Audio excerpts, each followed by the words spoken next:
Hello all, welcome back to Geetha's కథా ప్రపంచం.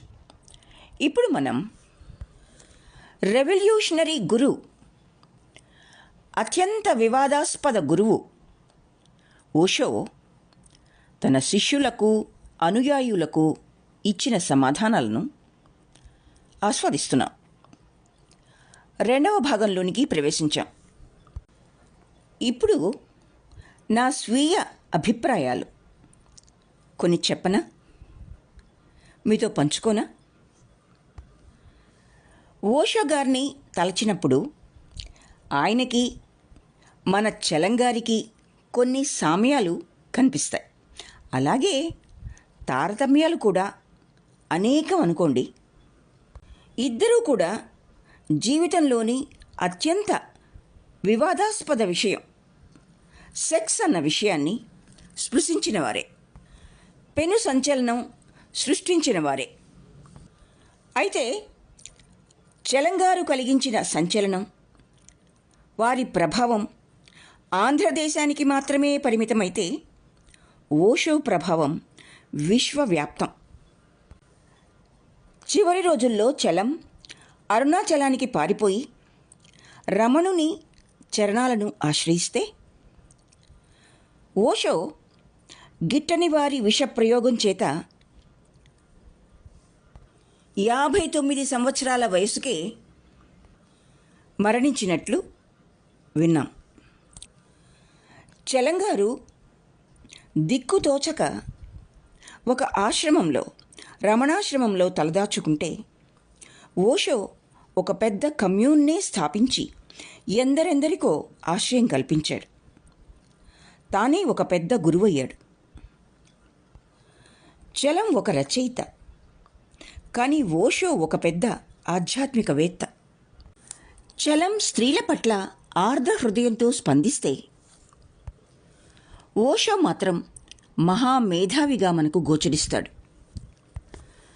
ప్రశ్నోత్తరాల సమయంలో ఆయన స్పృశించని అంశం మనకు కనిపించదు. అయితే చలంగారిలా ఓషో వివాహం చేసుకుని దిక్కులేని ఒక కుటుంబాన్ని అయితే తయారు చేయలేదు. చలంగారు, ఓషో ఇద్దరూ ప్రవచించినవి 100% సత్యాలు అన్నది వాస్తవం. ఇద్దరూ కూడా కాలానికి ముందే జన్మ తీసుకున్నట్లు విమర్శకుల చేత భావించబడ్డారు. ఏ కారణమో నాకు తెలియదు, కానీ చాలా చిన్న వయసు నుండి భగవాన్ రజనీష్గా పిలువబడే ఓషో పట్ల నాలో ఏదో తెలియని ఆసక్తి, ఆకర్షణ కలుగుతూ ఉండేవి. నాకు 12 ఏళ్ల ప్రాయం నుండి అనుకుంటాను. 2003, 2006 సంవత్సరాలలో ఓషో కమ్యూన్కి వెళ్ళే అవకాశం నాకు లభించింది. ఒక ఓషో పుస్తకం అనువాదం కోసం అనుమతి తీసుకునే నిమిత్తం. ఓషో పుస్తకాలను ఆంధ్రీకరించే ఇందిరగారు నన్ను మొట్టమొదటిసారి తనతో పూణేకి, ఓషో కమ్యూన్కి వెంట పెట్టుకుని వెళ్ళారు. ఏ పుణ్యక్షేత్రానికి వెళ్ళినా కలగని పట్టరాని ఆనందం, ఎగ్జైట్మెంట్, థ్రిల్ నాకు అక్కడికి వెళ్ళినప్పుడు మాత్రమే లభించాయి. అప్పటికే ఆయన దేహం చాలించారు కాబట్టి ఓషోను చూసే అవకాశం, భాగ్యం నాకు లభించలేదు. పూణేలోని ఓషో కమ్యూన్లో అక్కడంతా రకరకాల ధ్యాన పద్ధతులు. ధ్యానం ధ్యానం ధ్యానం ప్రాతకాలం నుండి రోజంతా. సాయంత్రం 6-7 గంటల మధ్య తెల్లని వస్త్రాల్లో జరిగే ఈవినింగ్ మెడిటేషన్ సెషన్ ఒక ప్రత్యేక ఆకర్షణ. ప్రాతకాలం నుండి రకరకాల పనుల్లో నిమగ్నులైన ఆశ్రమవాసులంతా ఈ మెడిటేషన్ సెషన్లో తప్పకుండా కలుసుకుంటారు, తప్పకుండా పాల్గొంటారు. ఇక ఓషోని విశ్లేషించే అంతటి అవగాహన స్థాయి నాకు లేదని భావిస్తున్నాను గనుక ఆయన గురించి నేను ఎటువంటి వ్యాఖ్యలు చేయజాలను. ఇక ఇప్పుడు ప్రశ్నోత్తర కార్యక్రమంలోనికి ప్రవేశిద్దామా? ఇప్పుడు 8వ ప్రశ్న, సెక్స్, డబ్బు, ప్రగాఢ అనుబంధం అన్న చాప్టర్ నుండి ప్రశ్న. ప్రియమైన మాస్టర్, డబ్బు, సెక్స్ అనేవి ఎక్కడో లోతుగా ఒకదానితో ఒకటి మిళితం అవుతాయని నాకు అనిపిస్తూ ఉంటుంది. ఎందుకు? పై ప్రశ్నకు ఓషో ఇచ్చిన సమాధానం. నిర్మల్, అవి రెండూ కలుసుకుంటాయి. డబ్బు అంటే శక్తి. దీన్ని ఎన్నో మార్గాల్లో ఉపయోగించవచ్చు. దాంతో సెక్స్ను కొనచ్చు. గతంలో ఇదే జరిగింది. రాజులకు వేలాది మంది భార్యలు ఉండేవారు. కేవలం 30-40 సంవత్సరాల క్రితం హైదరాబాద్ నిజాం 500 మంది భార్యలను కలిగి ఉన్నాడు. కృష్ణుడికి 16,000 మంది భార్యలు ఉన్నారని చెప్తుంటారు. ఈ సంఖ్య చాలా ఎక్కువగా అనిపిస్తూ ఉండేది నాకు. అయితే కేవలం 40 సంవత్సరాల క్రితం హైదరాబాద్ నిజాంకి 500 మంది భార్యలు ఉన్నారని విన్నాక 16,000 మంది మరీ ఎక్కువ అనిపించలేదు. కేవలం 32 రెట్లు అధికం, అంతే కదా. ఇది మనిషికి సాధ్యమే అనిపిస్తోంది.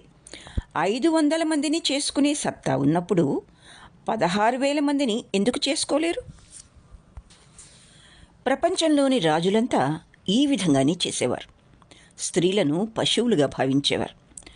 గొప్ప గొప్ప చక్రవర్తుల ఇళ్లల్లో పెద్ద సంఖ్యలో స్త్రీలు ఉండేవారు. వాళ్ళ పేర్లు గుర్తుంచుకోవడం కూడా చాలా కష్టం.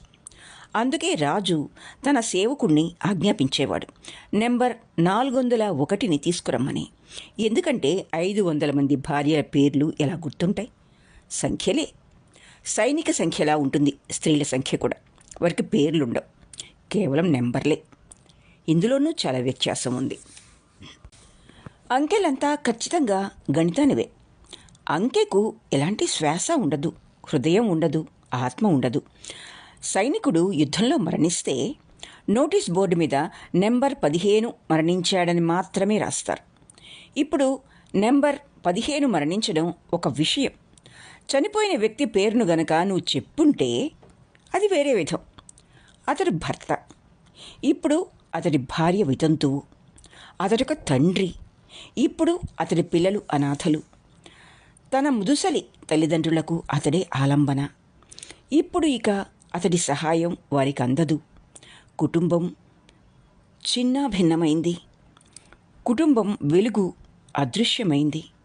కానీ ఎప్పుడైతే నెంబర్ 15 మరణించాడని చెప్తావో, నెంబర్ 15కి భార్య ఉండదు. గుర్తుంచుకోండి, 15వ సంఖ్యకు పిల్లలుండరు. నెంబర్ 15కు వృద్ధులైన తల్లిదండ్రులుండరు.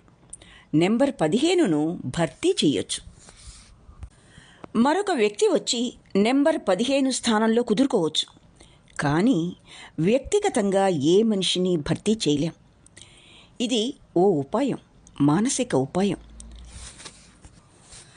సైనికులకు నంబర్లు ఇవ్వడం, ఇది సాయపడుతోంది. అదృశ్యమైన నంబర్ గురించి ఎవరూ ప్రత్యేక శ్రద్ధ కనపరచరు. కొత్త నెంబర్లు వచ్చి పాత నెంబర్లను భర్తీ చేస్తూ ఉంటాయి. నీ దగ్గర ఉండే డబ్బును బట్టి భార్యల సంఖ్య ఉంటుంది. నీ దగ్గర ఉండే డబ్బును బట్టి భార్యల సంఖ్య ఉంటుంది. నిజానికి పాతకాలంలో అతడి ఐశ్వర్యాన్ని తెలుసుకోవడానికి ఇదొకటి మార్గం. ఇది ఒక విధమైన కొలమానం. ఎంతమంది భార్యల్ని అతడు కలిగి ఉన్నాడు. హిందువులు కొందరు, ముఖ్యంగా ఆర్య సమాజికులు, హజరత్ మహమ్మద్కు 9 మంది భార్యలుండడంపై విరుచుకుపడ్డారు. మరి కృష్ణుడికి 16,000 మంది గోపికలుండడంపై వారు ఎలాంటి ఆలోచన చేయలేదు. మరి పూర్వకాలంలో ఈ దేశంలో, అలాగే ఇతర దేశాల్లో కూడా స్త్రీలు దోపిడీకి గురయ్యారు. ఆ దోపిడీ మార్గం డబ్బు. ప్రపంచం మొత్తం వేశ్యావృత్తితో బాధపడింది. అది మనుషుల్ని మరింత దిగజార్చింది. వ్యభిచారం అంటే ఏమిటి? ఆమె ఒక యంత్రంలా మలచబడింది. నువ్వు డబ్బిచ్చి ఆమెను కొనుక్కోవచ్చు. కానీ గుర్తుంచుకోండి, మీ భార్యకు వీరికి పెద్దగా తేడా ఏమీ లేదు. వేశ్య టాక్సీ, బాడుగ కారు. అయితే నీ భార్య సొంత కారు. ఇది శాశ్వత ఏర్పాటు. పేద ప్రజలు శాశ్వత సర్దుబాట్లు చేసుకోలేరు. అందువల్ల వారు ట్యాక్సీలను ఉపయోగిస్తారు. ధనవంతులు మాత్రం శాశ్వత ఏర్పాట్లు చేసుకుంటారు. వారికి తమ సొంత కార్లుంటాయి. వారికి ఎంత డబ్బు ఉంటుందో దాన్ని అనుసరించి అన్ని కార్లుంటాయి. నాకు తెలిసి ఒక వ్యక్తికి 365 కార్లున్నాయి. రోజుకొక కారు ఉపయోగిస్తాడు. ఒక కారైతే పూర్తి అపరంజిదే. డబ్బు శక్తివంతమైంది. ఆ శక్తితో ఏ వస్తువునైనా కొనగలవు.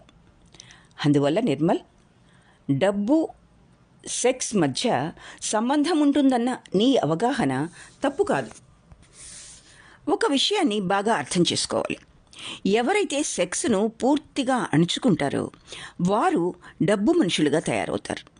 ఎందుకంటే సెక్స్కు ప్రత్యామ్నాయం డబ్బు. డబ్బే అతడికి ప్రియం. దురాశ ఉన్న వ్యక్తిని చూడండి. అతడు 100 రూపాయల నోటుని ముట్టుకునే తీరుని పరిశీలించండి. ప్రియమైన దానిని ఎంత సుకుమారంగా చూసుకుంటాడో అలాగే డబ్బును తాకుతాడు. బంగారాన్ని చూసే అతడి కళ్ళను చూడండి, ఎంతో శృంగారంగా ఉంటాయి. ధనమే అతడికి ప్రాణం, అతడి దైవం. భారతదేశంలో ఇప్పటికీ డబ్బును పూజిస్తుంటారు. డబ్బును పూజించడానికి ఇక్కడ ఓ ప్రత్యేకమైన రోజు కూడా ఉంది. నిజమైన డబ్బు, నోట్లు, నాణేలు, రూపాయలను వారు పూజిస్తుంటారు. తెలివైన వారే అలాంటి మూర్ఖపు పనులు చేస్తారు. సెక్స్ చాలా మార్గాల్లోకి మళ్ళీపోయింది. దానిని అణుచుకుంటే కోపంగా మారిపోతుంది. సైనికుడు తన సంభోగ శక్తిని నిరోధించుకోవడం వల్లే ఆ శక్తి అంతా క్రోధంగా, ఉద్రేకంగా, విధ్వంసకరంగా మారుతుంది. ఇంతకు మునుపెన్నడూ లేని హింస అతనిలో చెలరేగుతుంది. వాంఛ వైపుకు, ఆశయాల వైపుకు సెక్స్ శక్తిని మళ్లిస్తారు. సెక్స్ను అణుచుకున్నప్పటికీ నీలో శక్తి ప్రవాహం ఉంటుంది. నువ్వు దాన్ని మరో మార్గం పట్టిస్తావు, అంతే. అది చివరికి రాజకీయ అధికారాన్ని అన్వేషించే దిశ వైపుకు తిరగచ్చు, లేదా మరింత డబ్బును కూడబెట్టే మార్గం వైపుకు మరలవచ్చు. పేరు, హోదా, గౌరవం, సన్యాసం తదితర విషయాల వైపు కన్నా ప్రయాణించవచ్చు. మనిషికి ఒకే ఒక్క శక్తి ఉంటుంది. అదే సంభోగ శక్తి. నీలో ఎన్నో శక్తులు లేవు. అన్ని ప్రయాణాలకు ఈ ఒక్క శక్తే దోహదపడుతుంది. ఇది ఎంతో అద్భుతమైన సామర్థ్యంతో కూడిన కీలక శక్తి. డబ్బు ఎంత ఎక్కువ ఉంటే అంత ఎక్కువ సెక్స్ను పొందొచ్చు. ఎంతో ఎంతో అందమైన అమ్మాయిలు లేదా అబ్బాయిలను కలిగి ఉండొచ్చు. వైవిధ్యభరితంగా జీవించవచ్చు. ఎంపిక చేసుకోవడానికి డబ్బు వారికి స్వేచ్ఛనిస్తుంది. అయితే ఎవరైతే ఈ సంభోగం నుంచి విముక్తులవుతారో, ఎవరి సెక్స్ శక్తి పరివర్తన చెందుతుందో అతడు డబ్బు నుంచి కూడా స్వేచ్ఛ పొందుతాడు. ఆశలు, ఆశయాల బంధం నుండి బయటపడతాడు. పేరు, ప్రఖ్యాతుల వలయం నుండి విముక్తి పొందుతాడు. సంభోగ శక్తి అంతా ఊర్ధ్వముఖంగా ఎగయడం ప్రారంభిస్తే ఆ లక్షణమే, ఆ శక్తే ప్రేమగా, ప్రార్థనగా, ధ్యానంగా మారడం ప్రారంభమవుతుంది. సెక్సు, డబ్బు చాలా లోతైన సహచరులు. నిర్మల్, నీ ఆలోచన కొంతవరకు సత్యమే. ప్రజలు సంభోగ విషయంగా కూరుకుపోయినట్లు సంపాదనలో కూడా పీకల లోతు దిగబడిపోయారు. వారి వ్యధను డబ్బు వైపుకు మరల్చారు. కానీ డబ్బు నీకు కొనుగోలు శక్తినిస్తుంది. డబ్బుతో నీవు దేన్నైనా కొనుగోలు చేయగలవు, కానీ ప్రేమను కొనలేవు. నువ్వు కొనగలిగేది సెక్స్ను మాత్రమే. సెక్స్ అనేది ఒక వస్తువు మాత్రమే. ప్రేమ ఏమాత్రం కాజాలదు. నువ్వు ప్రార్థనను కొనలేవు, కానీ పూజారిని కొనగలవు. పూజారులంతా పరికరాలు. ప్రార్థన ఒక సరుకు కాదు. డబ్బుతో కొనేవన్నీ అతి సామాన్యమైనవి, ప్రాపంచికమైనవి. పవిత్రమైన దాన్ని నువ్వెప్పుడూ కొనలేవు. గుర్తుంచుకోండి, డబ్బు కన్నా అతీతమైంది పవిత్రత. లౌకిక విషయాలన్నీ డబ్బుకు దాసోహం. డబ్బే అతి శక్తివంతమైన ప్రాపంచిక విషయం. డబ్బుతో సెక్స్ ముడిపడి ఉంటుంది, ఎందుకంటే సెక్స్ను కొనుగోలు చేయొచ్చు. ఒక విషయం జ్ఞాపకం పెట్టుకోండి, వస్తువులను మాత్రమే కొనుగోలు చేయగలమనే ఎరుక ఉంటే ఇక మీ జీవితంలో మిగిలేది శూన్యమే. బింబిసారుడు ఒక గొప్ప మహారాజు. అతడు మహావీరుణ్ణి చేరాడు. అతడు తెలుసుకున్నాడు మహావీరుడు ధ్యాన సమాధిని పొందాడని. జైన పరిభాషలో దీనిని సమ్యక్ అని పిలుస్తారు. సమ్యక్ అంటే ప్రార్థన లేదా ధ్యానంలో అంతిమ స్థితి. బింబిసారుని వద్ద లేని వస్తువంటూ ఏదీ లేదు. కానీ అతడిలో వ్యాకులత ప్రారంభమైంది. ఈ సమ్యక్ అంటే ఏమిటి? సమాధి అంటే ఏమిటి? ఇక అతడు ఏమాత్రం సుఖంగా ఉండలేకపోయాడు. ఎందువల్ల అంటే తొలిసారిగా సమ్యక్ మీద చైతన్యం కలిగింది అతడికి. తానింకా ఒక వస్తువును పొందలేదని తెలుసుకున్నాడు. పర్వతాల మీద ప్రయాణించి మహావీరుణ్ణి కలుసుకున్నాడు. అతడన్నాడు, సమ్యక్ కోసం నీకెంత మొత్తం కావాలి? నేను దాన్ని కొనుగోలు చేయటానికి ఇక్కడికొచ్చాను. నువ్వు కోరింది ఏమైనా నీకు చెల్లిస్తాను. కానీ నాకు ఈ సమ్యక్ను, సమాధిని, ఈ ధ్యానాన్ని ఇవ్వు. అసలు అదేమిటి? మహారాజు మూర్ఖత్వాన్ని చూసి మహావీరుడికి ఆశ్చర్యం కలిగింది. కానీ అతడు చాలా సౌమ్యుడు. మహావీరుడు చాలా సౌమ్యుడు, కరుణా సముద్రుడు. మహావీరుడు అన్నాడు, మహారాజా, మీరు ఇంత దూరం ప్రయాణించాల్సిన అవసరం లేదు. రాజ్యంలోనే నా అనుచరుడొకడు ఇలాంటి స్థితినే పొందాడు. అతడు చాలా పేదవాడు. అతడేమైనా దీన్ని మీకు అమ్మవచ్చేమో. నేను మాత్రం అమ్మటానికి సిద్ధంగా లేను. ఎందుకంటే నాకు ఎలాంటి డబ్బు అవసరం లేదు. నేను నగ్నంగా ఉండటాన్ని నువ్వు చూస్తూనే ఉన్నావుగా. నాకు బట్టల అవసరం కూడా లేదు. నేను పూర్తి సంతృప్తితో ఉన్నాను. నాకు వేరే ఎలాంటి అవసరాలు లేవు. ఇక నీ డబ్బుతో నాకేం పని? చివరికి నీ సామ్రాజ్యం మొత్తం ఇచ్చినా నేను దాన్ని స్వీకరించను. నాకు సామ్రాజ్యం ఉండేది, దాన్ని నేను పరిత్యజించాను. నీవు పొందిన వాటినన్నింటినీ నేను ముందే అనుభవించాను. బింబిసారుడికి ఈ విషయం తెలుసు. మహావీరుడు తన వద్ద ఉండేవన్నిటినీ సన్యసించాడని. అందువల్ల అమ్మకం విషయంలో ఈ మనిషికి నచ్చ చెప్పలేమనుకున్నాడు. నిజానికి డబ్బంటే అతడికి లెక్కలేదు. బింబిసారుడు అన్నాడు, సరే, ఆ మనిషి ఎవరు? అతడి చిరునామా ఇవ్వండి. మహావీరుడు చెప్పాడు, అతడు చాలా బీదవాడు. నీ రాజ్యంలో అత్యంత పేదరిక ప్రదేశంలో అతడుంటాడు. నువ్వు కూడా ఆ ప్రదేశాన్ని చూసి ఉండవు. ఇదే అతని చిరునామా. నువ్వు అక్కడికి వెళ్ళి ప్రయత్నించు. అతడు నీకేమైనా అమ్ముతాడేమో. అతడు కూడా ఎంతో అవసరంలో ఉన్నాడు. అతడికి భార్య, బిడ్డలు, ఎంతో పెద్ద కుటుంబం ఉంది. నిజంగా అతడు చాలా పేదవాడు. నిజానికి ఇది ఓ తమాషా జోక్. బింబిసారుడు ఆనందంతో వెనుదిరిగాడు. ఇంతవరకు తనకు తెలియని మురికి వాడలన్నింటినీ పర్యటించాడు. ప్రజలు తమ కళ్ళను తామే నమ్మలేకపోయారు. స్వర్ణమయ కాంతులు విరజిమ్మే రథం, వేలాది మంది సైనికులు. ఆ బీదవాడి గుడిసె ముందు వారు ఆగారు. పేదవాడు బయటకొచ్చాడు. రాజు కాళ్లకు నమస్కరించి, నేనేం చెయ్యాలి? నన్ను ఆజ్ఞాపిస్తే చాలు అని అన్నాడు. నేను ధ్యానం, సమాధి అనే వస్తువులను కొనుగోలు చేయడానికి వచ్చాను. నువ్వు అడిగిన ధర చెల్లించడానికి నేను సిద్ధంగా ఉన్నాను. ఆ పేదవాడు ఏడవడం ప్రారంభించాడు. చెక్కిళ్ళ మీద కన్నీరు జారుతోంది. అతడు అన్నాడు, నన్ను క్షమించండి. నేను నా జీవితాన్ని దోయిలి పట్టి ఇవ్వమన్నా ఇస్తాను. మీ గురించి ఇప్పుడే మరణించమన్నా మరణిస్తాను. నా తలను తెగ నరికి మీ పాదాల చెంత ఉంచమన్నా ఉంచుతాను. కానీ నా సమాధి మీకు ఎలా ఇవ్వగలను? అది వినిమయ వస్తువు కాదు. అది కొనుగోలు చేసే పదార్థము కాదు కదా. అదో గొప్ప చైతన్య స్థితి.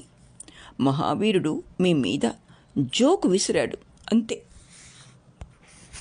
ఏ వస్తువునైతే అమ్మలేవో ఆ వస్తువును కొనుగోలు కూడా చేయలేమని నువ్వు తెలుసుకోకపోతే, డబ్బు కన్నా అతీతమైన దాన్ని నువ్వు గుర్తించకపోతే, అసలు సిసలైన జీవితాన్ని నువ్వు అవగతం చేసుకోలేవు. సెక్స్ అన్నది డబ్బు కన్నా అతీతమైంది కాదు. ప్రేమ అత్యున్నతమైంది. ప్రేమ అత్యున్నతమైనది. నీ సెక్స్ను ప్రేమగా పరివర్తన చెయ్యి. ప్రేమను ప్రార్థనగా మలుచుకో. ఒకరోజు బింబిసారుడు లాంటి చక్రవర్తులే అసూయ చెందుతారు. ఓ మహావీరుడిలా, బుద్ధుడిలా, క్రీస్తులా, జర జరత్రూష్టలా, లావుడ్జులా తయారుకా. అప్పుడే నువ్వు జీవిస్తున్నట్లు. అప్పుడే నువ్వు జీవితంలోని రహస్యాలను, మర్మాలను అవగతం చేసుకోగలవు. అంతేగాని డబ్బు, సెక్స్ అనేవి చాలా కనిష్ట స్థాయికి చెందినవి. కానీ ప్రజలంతా ఆ ప్రపంచంలోనే జీవిస్తున్నారు. వారు అనుకుంటున్నారు తాము జీవిస్తున్నామని. వారు జీవించడం లేదు. అది నిరర్ధకమైన జీవితం. వారు ప్రతిరోజు మరణిస్తున్నారు. ఇది జీవితం కాదు. జీవితంతో ఎన్నో సామ్రాజ్యాలను ఆవిష్కరించాలి. ఈ ప్రపంచానికి అందని అనంతమైన ఖజానాను తెలుసుకోవాలి. ఈ స్థితిని నీకు డబ్బు అందించినా లేదా సెక్స్ అందించినా సరే, నువ్వు ఆ స్థితిని పొంది తీరాలి. నిజానికి డబ్బుతోనూ సెక్స్తోనూ దీన్ని అందుకోలేవు. కానీ నీ సెక్స్ శక్తిని, ధనశక్తిని ఒక సృజనాత్మక మార్గంలో ప్రవేశపెట్టి దానికి అతీతమైన దాన్ని సృష్టించాలి. నేను సెక్స్కు వ్యతిరేకిని కాను, డబ్బుకు వ్యతిరేకిని కాను. ఈ విషయాన్ని గుర్తుంచుకోండి, ఎల్లప్పుడూ గుర్తుంచుకోండి. మీరు వీటన్నిటికీ అతీతంగా తయారు కావటానికే నా సహాయం అంతా. ప్రతి విషయాన్ని ఒక మెట్టుగా ఉపయోగించుకోండి. దేనిని అశ్రద్ధ చెయ్యొద్దు. ఒకవేళ నీకు డబ్బుంటే పేదవాడి కన్నా సులభంగా ధ్యానం నీకు కుదురుతుంది. నీకు సంబంధించిన ఎక్కువ సమయం నీకుంటుంది. నీ ఇంట్లోనే చిన్న దేవుడి మందిరం ఉంటుంది. పెరట్లో మొక్కలుంటాయి, గులాబీ పొదలుంటాయి. ఎక్కడ ధ్యానం సులభమవుతుందో అక్కడ చేసుకోవచ్చు. పర్వతాలపై కొన్ని రోజులు గడపడానికి అవకాశం ఉంటుంది. ఎలాంటి బాధలు లేకుండా పూర్తిగా ధ్యానంలో లీనమైపోవచ్చు. ఒకవేళ నీకు డబ్బుంటే డబ్బుతో కొనలేని దాన్ని కోసం దాన్ని వినియోగించు. ఏ డబ్బైతే శూన్యతను సృష్టిస్తుందో దానికోసమే కృషి చెయ్యి. సంభోగ శక్తిని కేవలం సెక్స్ దగ్గరే నిలిపేస్తే అది వృధా అయిపోతుంది. కానీ దాని గుణాన్ని పరివర్తన చెందిస్తే అది ఓ దీవెనగా మారుతుంది. సెక్స్ కేవలం సెక్స్ కోసమే కాదు, ప్రేమకు ఓ వారధిలా సెక్స్ను ఉపయోగించుకోండి. కేవలం 2 శరీరాలే కాక 2 ఆత్మల సమ్మేళనంగా సెక్స్ను భావించండి. 2 వ్యక్తుల శక్తి ప్రవాహాల నృత్యంగా సెక్స్ను కలవండి, సెక్స్ను తలవండి. ఓ అబ్బాయి, అమ్మాయి కలిసి నాట్యం చేస్తున్నప్పుడు ఆ దృశ్యం చాలా అద్భుతంగా ఉంటుంది. నర్తనంలో అంతిమమైనది సంభోగం, 2 శక్తుల సంయోగం, సమ్మేళనం, ఆనందం. కానీ దీనిని వైకుంఠపాళిలో పైకి పోయే ఆధారంగా మాత్రమే వాడుకో. సెక్స్లో ముగింపుకు చేరి భావప్రాప్తి పొందినప్పుడు వెంటనే నువ్వు ఆశ్చర్యపోతావు. కాలం అదృశ్యమవుతుంది, మస్తిష్కం మాయమవుతుంది, అహం పారిపోతుంది. అక్కడ ఓ క్షణకాలం పూర్తి నిశ్శబ్దం అలుముకుంటుంది. ఈ నిశ్శబ్దమే నిజమైన విషయం. ఈ మౌనమే, ఈ నిశ్శబ్దమే మస్తిష్కరహిత స్థితి, కాలాతీత స్థితి. దీన్ని ధ్యానంతో కూడా పొందవచ్చు. నిజానికి ఒక మనిషి సచేతనంగా సంభోగంలోకి ప్రవేశిస్తే కొద్ది కాలానికే అతడు ధ్యానిగా మారతాడు. అలాంటి స్థితిని సంభోగ రహితంగా కూడా పొందవచ్చని చైతన్యపూరితమైన తన సంభోగ అనుభవం నుంచి తాను తెలుసుకుంటాడు. ఏమీ చెయ్యకుండా తనలోకి తాను ప్రయాణించినప్పుడు కూడా అలాంటి పారవశ్యాన్ని పొందుతాడు. మస్తిష్కం ఆగిపోతుంది, కాలం నిలిచిపోతుంది. మస్తిష్కాన్ని వదిలిన మరుక్షణమే కాలం, అహం కూడా కలిసికట్టుగా మాయమవుతాయి. భావప్రాప్తితో నువ్వు మిగిలి ఉంటావు. సంభోగంలో ఉండే భావప్రాప్తి ఆ క్షణానికి మాత్రమే సంబంధించింది. క్షణాలకు సంబంధించినవన్నీ నీలో నైరాశ్యాన్ని నింపుతాయి. బాధలను, దుఃఖాలను, విచారాన్ని, పరితాపాన్ని కలిగిస్తాయి. కానీ భావప్రాప్తి గుణమే నీదిగా చేసుకుంటే ఇక అది నిరంతరం నీలో ప్రవహిస్తూనే ఉంటుంది. అది నీ పరిమళంగా మారుతుంది. ఇది కేవలం ధ్యానం ద్వారానే సాధ్యం. ఒక్క సంభోగం ద్వారా మాత్రమే అయితే కాదు. సెక్స్ను ఉపయోగించండి, ప్రపంచాన్ని ఉపయోగించుకోండి. కానీ మనం వీటన్నిటికీ అతీతంగా చేరాల్సింది దైవాన్నే. దైవత్వమే మన చివరి ఆశయంగా పెట్టుకోవాలి. ఈ రోజుకి ఇక చాలు. 8వ ప్రశ్న, దానికి ఓషో ఇచ్చిన సమాధానం పూర్తి అయినాయి. 9వ ప్రశ్న, దానికి జవాబు నేను డబ్బుకి వ్యతిరేకిని కాను అన్న చాప్టర్ నుండి. ప్రశ్న: ప్రియమైన ఓషో, డబ్బు అంటే ఏమిటి? చాలామంది డబ్బంటే అసౌకర్యంగా భావిస్తుంటారు. ఎందుకు? సమాధానం: ఇది హృదయాన్ని స్పృశించే ప్రశ్న. మనకేదైతే కనిపిస్తోందో అది డబ్బు కాదు, మరింత లోతుకు సంబంధించింది. మారక ద్రవ్యంగా కనిపించే నోట్లు, నాణేలు కాదు డబ్బంటే. నీ అంతర్గత మస్తిష్కం, ఆలోచనల కార్యరూపమే డబ్బు. వస్తువులపై ప్రేమ, మనుషుల నుండి పారిపోవడం, చావు నుండి రక్షణ కల్పించేది, జీవితాన్ని నియంత్రించేది, ఇలా 1001 రూపాలు డబ్బు ప్రదర్శిస్తూ ఉంటుంది. కేవలం కరెన్సీ నోట్లో ఉండేదే డబ్బు కాదు. అలా అయితే ప్రపంచం మరో విధంగా ఉండేదేమో. డబ్బే నీ ధ్యాస. వస్తువుల్ని ప్రేమిస్తుంటావు కానీ మనుషుల్ని కాదు. వస్తువుల్ని ప్రేమించడం చాలా సులభం, ఎందుకంటే అవి నిర్జీవంగా ఉంటాయి కాబట్టి. వాటిని నీ అధీనంలో ఉంచుకోవడం చాలా సులభం. ఓ పెద్దిల్లు, ఓ గొప్ప రాజభవనాన్ని నీ అధీనంలో ఉంచుకోవడం చాలా తేలిక. కానీ చిన్న బిడ్డను కూడా నీ స్వాధీనంలో ఉంచుకోలేవు. ఆ చిన్న బిడ్డ కూడా నిన్ను నిరాకరిస్తుంది. తన స్వేచ్ఛ కోసం ఆ పసిబిడ్డ కూడా పోరాడుతుంది. పసిబిడ్డను స్వాధీనం చేసుకోవడం చాలా అపాయకరమైంది. ఆ బిడ్డ చాలా తిరుగుబాటుతనంతో ఉంటుంది. తనను స్వాధీనంలో ఉంచుకోవడానికి ఎవరిని అనుమతించదు. ఎవరైతే మనుషుల్ని సవ్యంగా ప్రేమించలేరో వారు డబ్బును ప్రేమించడం మొదలు పెడతారు. డబ్బు అంటే వస్తువుల్ని పోగు చేసి తమ అధీనంలో ఉంచుకోవడం. డబ్బు నీకెంత ఎక్కువగా ఉంటుందో అంత ఎక్కువగా వస్తువుల్ని కలిగి ఉండొచ్చు. వస్తువులు ఎక్కువతున్న కొద్దీ నువ్వు మనుషుల మాటే మర్చిపోతావు. ఇప్పుడు నీ దగ్గర ఎన్నో వస్తువులుంటాయి, కానీ నువ్వు భావరహితంగా తయారవుతావు. ఎందుకంటే మనుషుల్ని ప్రేమించడం ద్వారానే భావం అనేది పుడుతుంది. డబ్బు నీ మీద తిరుగుబాటు చేయలేదు, స్పందించలేదు. అది సమస్య అంతా. అందువల్లే ప్రజలంతా అసహ్యంగా తయారవుతారు. నీలో ప్రేమ ప్రవహించినప్పుడు నువ్వు ఎలా అందంగా ఉండగలవు? నీ మీద ప్రేమ జల్లు కురవనప్పుడు నువ్వు మనోహరంగా ఎలా ప్రకాశించగలవు? నువ్వు అసహ్యంగా తయారవుతావు. నీలోని దారులన్నీ మూసుకుపోతాయి. డబ్బును పోగు చేసుకున్న వ్యక్తి లేదా ఆ మార్గంలో ప్రయాణించే వ్యక్తి ఎప్పుడూ మనుషులకు భయపడుతూ ఉంటాడు. ఎందుకంటే ఎదరి మనిషికి దగ్గరగా మసిలితే వారికి ఏమైనా ఇవ్వాల్సి వస్తుందేమోనని. నువ్వు ఒక వ్యక్తితో చనువుగా ఉండడానికి అంగీకరిస్తే అక్కడ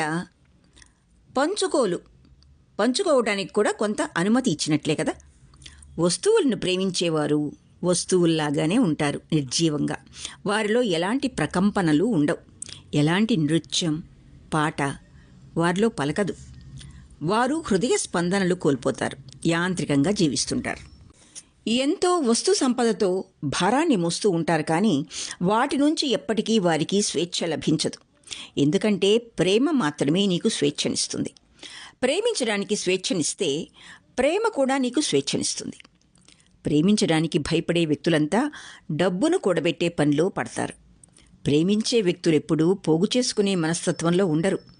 డబ్బంటే పెద్ద విషయంగా తీసుకోరు. ఉంటే ఓకే, ఉపయోగిస్తారు. ఒకవేళ లేకపోతే దానికి కూడా ఓకే. డబ్బుతో కొనలేని ఓ గొప్ప సామ్రాజ్యం ప్రేమంటే. ఓ లోతైన సంపూర్ణత్వం ప్రేమంటే. వీధుల వెంబడి ఓ భిక్షుకుడిలా హృదయానుసంధాన సంగీతాన్ని ఆలపిస్తూ పోగలవు. నువ్వు ప్రేమిస్తూ పోతుంటే ప్రేమ నిన్ను రాజ్యాధిపతిని చేస్తుంది. నీకు నిన్ను రారాజును చేస్తుంది. నేను డబ్బుకి వ్యతిరేకిని కాను. నువ్వు పోయి డబ్బును విసిరి అని కూడా నేను చెప్పటం లేదు. ఎందుకంటే అది మరో కోణం. అది పిసినారి మస్తిష్కం కడపటి అడుగు. డబ్బే అతడి వ్యధ అయి, డబ్బే అతడికి వికారం కలిగించి, డబ్బు వల్లే ఇతరులను ప్రేమించలేకపోయి, డబ్బే అతడిని నిరాశాపరుడిగా మార్చినప్పుడు అతడు డబ్బును విసిరేయవచ్చు. అన్నిటినీ పరిత్యజించి హిమాలయాలకు పోవచ్చు. టిబెట్టు ఆరామంలోకి వెళ్ళి లామాగా మారచ్చు. అయితే ఆ మనిషికి డబ్బు గురించి ఏమాత్రం అవగాహన ఉన్నట్లు కాదు.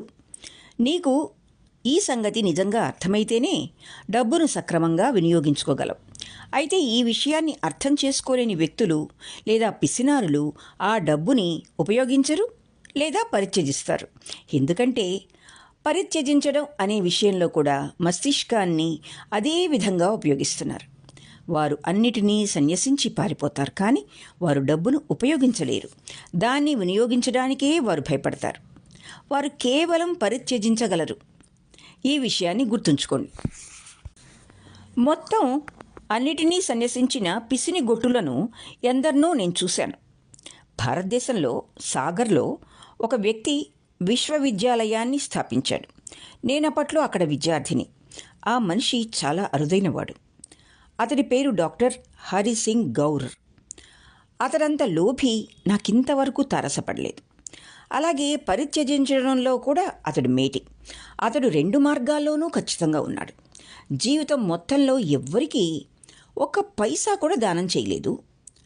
అతడి బంగళా నుండి ఏ ముష్టివాడు ఎప్పుడూ ఏమీ పొంది ఎరగడు. ఓ బిచ్చగాడు హరిసింగ్ ఇంటికి భిక్షానికి వెళ్తుంటే మిగిలిన వారంతా అతన్ని చూసి నవ్వి అన్నారు, నిన్ను చూస్తుంటే నగరానికి కొత్తలా ఉన్నావు. ఎవ్వరూ ఎప్పుడూ అతడి నుండి ఏమీ పొందలేదు. మానవతా దృక్పథం లేదా మరేదైనా కానియండి, కారణం ఏమైనా అతడు ₹1 కూడా విరాళం వెదల్చలేదు. భారత జాతీయోద్యమానికి సైతం అతడు చిల్లిగా ఇవ్వలేదు. అది అతడి మార్గం కాదు. అతడు ఖచ్చితమైన లోభి. అంతేకాక ప్రపంచంలోని గొప్ప న్యాయవేత్తల్లో ఒకడు. అతడికి 3 కార్యాలయాలున్నాయి. భారతదేశంలో 1, చైనాలో 1, ఇంగ్లాండ్లో మరొకటి ఉన్నాయి. ఇంగ్లాండ్లో 4 నెలలు, భారతదేశంలో 4 నెలలు, చైనాలో 4 నెలలు పనిచేస్తూ ఉంటాడు. అతడు ఎంతో డబ్బును పోగు చేసుకున్నాడు. జీవిత చరమాంకంలో ఆదా చేసిన డబ్బు మొత్తాన్ని విరాళంగా ఇచ్చేశాడు. సాగర్ విశ్వవిద్యాలయం మొత్తం అంతా ఒకే వ్యక్తి విరాళంతో రూపుదిద్దుకుంది. దేశంలోని అందమైన విశ్వవిద్యాలయాల్లో ఇది కూడా ఒకటి. అతడు విరాళం ఇచ్చినప్పుడు మొత్తం అంతటినీ ఇచ్చేశాడు. కనీసం తన పిల్లలకు ఒక్క పైసా కూడా మిగల్చకుండా మొత్తం విరాళంగా ఇచ్చేశాడు. ఇప్పుడు వారంతా న్యాయస్థానాల్లో పోరాడుతున్నారు. వారికి ఏం మిగల్లేదు. రోడ్ల మీద ముష్టి వాళ్ళలా మిగిలిపోయారు. చివరికి అతడు డబ్బు మొత్తం దానం చేసినా లోభిగానే మిగిలిపోయాడు. అతడి పిల్లలకు ₹1 అయినా ఇవ్వకుండానే మొత్తం సంపదనంతటినీ దానం చేసేశాడు. మొదట నువ్వు పిచ్చివాడిలా డబ్బు పోగు చేసుకుంటావు. తర్వాత ఒకరోజు నీ జీవితాన్ని వృధా చేసుకున్నావనే విషయం నీకు స్ఫురణలోకి వస్తుంది. ఎప్పుడైతే ఈ నిజం అర్థమవుతుందో వెంటనే నువ్వు ఆ విషయం పట్ల భయకంపితుడవుతావు. కానీ అలవాటు ప్రకారం ప్రయత్నిస్తూనే ఉంటావు. నువ్వు మొత్తాన్ని ఇచ్చేస్తావు. అసలైన దాని గురించి మర్చిపోతావు. దాని నుంచి పలాయనం చిత్తగిస్తావు. కానీ అక్కడ పంచుకోవడం జరగదు. డబ్బు గురించి కాదు, జీవితం గురించి అని అతడు అర్థం చేసుకుని దాన్ని పంచితే అందులో పరమార్థం ఉంటుంది. జీవించాలంటే డబ్బు అవసరం. ప్రేమ కూడా దీన్నే కోరుకుంటుంది. అతడు మొత్తం విసిరేశాడు. కానీ అది పరిత్యజించడం కాదు, మళ్ళీ డబ్బును ఉపయోగించడమే అవుతుంది. ప్రేమయే అతడి ఆశయంగా కావాలి. డబ్బు ఎప్పటికీ లక్ష్యం కాకూడదు. డబ్బు అతి సామాన్యమైంది. డబ్బు కోసం తాపత్రయపడే వారికి ప్రేమ చాలా నీచమైనదిగా కనిపిస్తుంది. డబ్బు మిశ్రమ విషయ సముదాయం. చాలామంది ప్రజలు ఎందుకు దానివైపే మొగ్గు చూపుతారు? ఎందుకు దాని పట్లే ఆకర్షితులవుతారు? ఎందుకంటే దానికి అయస్కాంత శక్తి వంటి ఆకర్షణ ఉంది. డబ్బు మీకు బానిసగా మారుతుంది. అప్పుడు సంపూర్ణం చెందినట్లు మీ అహం సంతృప్తి నొందుతుంది. సంతృప్తి నొందుతుంది. ప్రేమ అంత తేలికగా వచ్చేది కాదు. తిరుగుబాటు దాని తత్వం. ప్రేమ అంత తేలికగా వచ్చేది కాదు. తిరుగుబాటు దాని తత్వం. ప్రేమను నీ స్వాధీనంలో ఉంచుకోలేవు. నువ్వు ఒక స్త్రీని లేదా పురుషుణ్ణి నీ స్వాధీనంలో ఉంచుకోగలవేమో కానీ ప్రేమను మాత్రం నీ అదుపాజ్ఞంలో ఉంచడం చాలా కష్టం. నువ్వు ఒక స్త్రీని నీ అధీనంలో ఉంచుకుంటే ఆమె ఒక వస్తువుగా మారుతుంది. ఒక పురుషుణ్ణి అధీనంలో ఉంచుకుంటే అతడు కూడా డబ్బుగా, ఒక వస్తువుగా, ఒక పరికరంగా మారతాడు. మగాడు మగాడే, స్త్రీ స్త్రీయే, అంతే. వారికి మరో ప్రత్యామ్నాయమే లేదు. డబ్బు నిజమైంది. అంతులేని ధనదాహం మూర్ఖత్వమేగాక జీవితానికి ఒక శాపం. డబ్బే పరమార్థంగా, లక్ష్యంగా బతకూడదు. అట్లని నేను డబ్బును వ్యతిరేకిస్తున్నానని కాదు. అందరూ భిక్షగాళ్ళు అయిపోమ్మని కాదు. డబ్బును సత్కార్యాలకు వినియోగించగలగాలి. నేను ధనానికి వ్యతిరేకిని కాను. నేను చెబుతున్నదల్లా డబ్బు పట్ల మీ యొక్క మమకారం గురించే, దురాశ గురించే. డబ్బు కలిగి ఉండడం బాగుంటుంది. అయితే నువ్వు దాని పట్ల వ్యామోహం పెంచుకోనంత వరకు. అప్పుడు మాత్రమే అది అందగిస్తుంది. శరీరంలోని రక్త ప్రసరణల డబ్బు చలామణి జరుగుతూ ఉండాలి. సమాజం యొక్క శరీరంలోని నెత్తురు లాంటిది డబ్బు. సమాజం యొక్క శరీరంలోని నెత్తురు లాంటిది డబ్బు. సమాజం మరింత సంపద్వంతం కావటానికి, మరింత తేజోమయం కావటానికి ఇది ఉపయోగపడాలి. ఒంట్లో నెత్తురు బాధ్యత అదే కదా. మీరు వినే ఉంటారు, రోగగ్రస్త స్థలంలో నెత్తురు ప్రవహించక ఆగిపోయి ఉంటుంది. అవే బ్లాక్స్గా ఏర్పడి రక్త ప్రవాహానికి అవరోధంగా మారతాయి. వెంటనే ఆ భాగంలో నిస్సత్తువ ఆవరిస్తుంది. గుండెకి రక్త సరఫరా ఆగిపోతే తక్షణం మరణం సంభవిస్తుంది. అదేవిధంగా డబ్బు నిరాటంకంగా చేతులు మారుతున్నంత కాలం ఎలాంటి ఇబ్బంది తల ఎత్తదు. అంతా బాగుంటారు. ఎప్పుడైతే ఆ ప్రవాహానికి గండి పడుతుందో, ఎప్పుడైతే ఆ రక్త ప్రసరణ వ్యవస్థకి అవరోధం కలుగుతుందో, పంచుకోబడదో, అప్పుడు మనిషి ఒక్కసారిగా కుదుపుకు లోనవుతాడు. అతడు తన్ను తాను నిభాయించుకోలేడు. అంతేకాదు, తనలోని అవరోధం తన ఎదుటి వాళ్ల జీవన ప్రవాహానికి సైతం అడ్డుకట్టగా నిలుస్తుంది. రక్త ప్రసరణ వ్యవస్థే జీవితం. ప్రవహించే నెత్తురు ఆగిపోయింది, ఇంకేముంది? ఆ పరిణామం మృత్యువే. డబ్బు చేతులు మారుతుండడమే జీవితం. ఎప్పుడైతే దానికి అడ్డుకట్టపడిందో ఇక చావే గతి. ఎక్కడైతే డబ్బు అతి వేగంగా చలామణిలో ఉంటుందో, ధన సంపదను దాచుకోకుండా వినియోగిస్తుంటారో అలాంటి సమాజం వైపే నా మొగ్గు. డబ్బును ఎంత చక్కగా వినియోగించగలిగితే అప్పుడే దానికంత విలువ. ఉదాహరణకు, మనం ఇక్కడ కూర్చుని ఉన్నాం. ఓ 10 మంది వ్యక్తులు ఉన్నారనుకుందాం. వారందరి దగ్గర తలా ఓ 100 రూపాయలున్నాయి.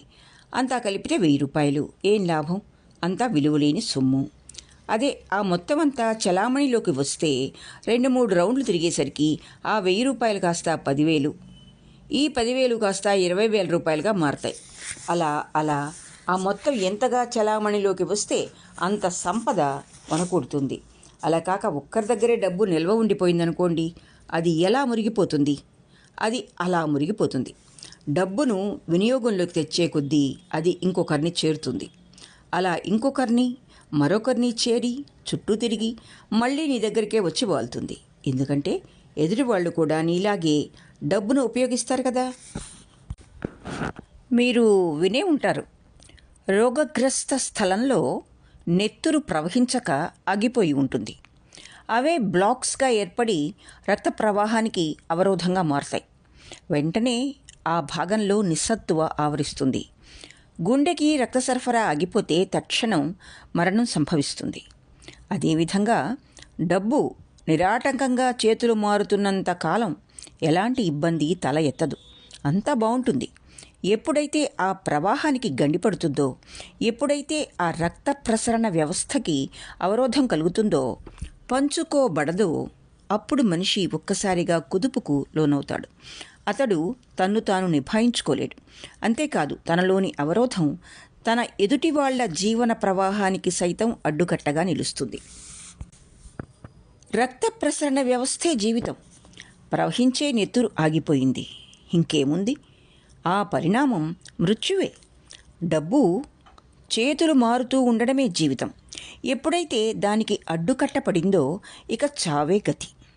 ఎక్కడైతే డబ్బు అతివేగంగా చలామణిలో ఉంటుందో, ధన సంపదను దాచుకోకుండా వినియోగిస్తూ ఉంటారో అలాంటి సమాజం వైపే నా మొగ్గు. డబ్బును ఎంత చక్కగా వినియోగించగలిగితే అప్పుడే దానికంత విలువ. ఉదాహరణకు, మనం ఇక్కడ కూర్చొని ఉన్నాం. ఓ 10 మంది వ్యక్తులు ఉన్నారనుకుందాం. వారందరి దగ్గర తలా ఓ 100 రూపాయలున్నాయి. అంతా కలిపితే 1000 రూపాయలు. ఏం లాభం? అంతా విలువలేని సొమ్ము. అదే ఆ మొత్తం అంతా చలామణిలోకి వస్తే 2-3 రౌండ్లు తిరిగేసరికి ఆ 1000 రూపాయలు కాస్త 10,000. ఈ 10,000 కాస్త 20,000 రూపాయలుగా మారతాయి. అలా అలా ఆ మొత్తం ఎంతగా చలామణిలోకి వస్తే అంత సంపద వనగూడుతుంది.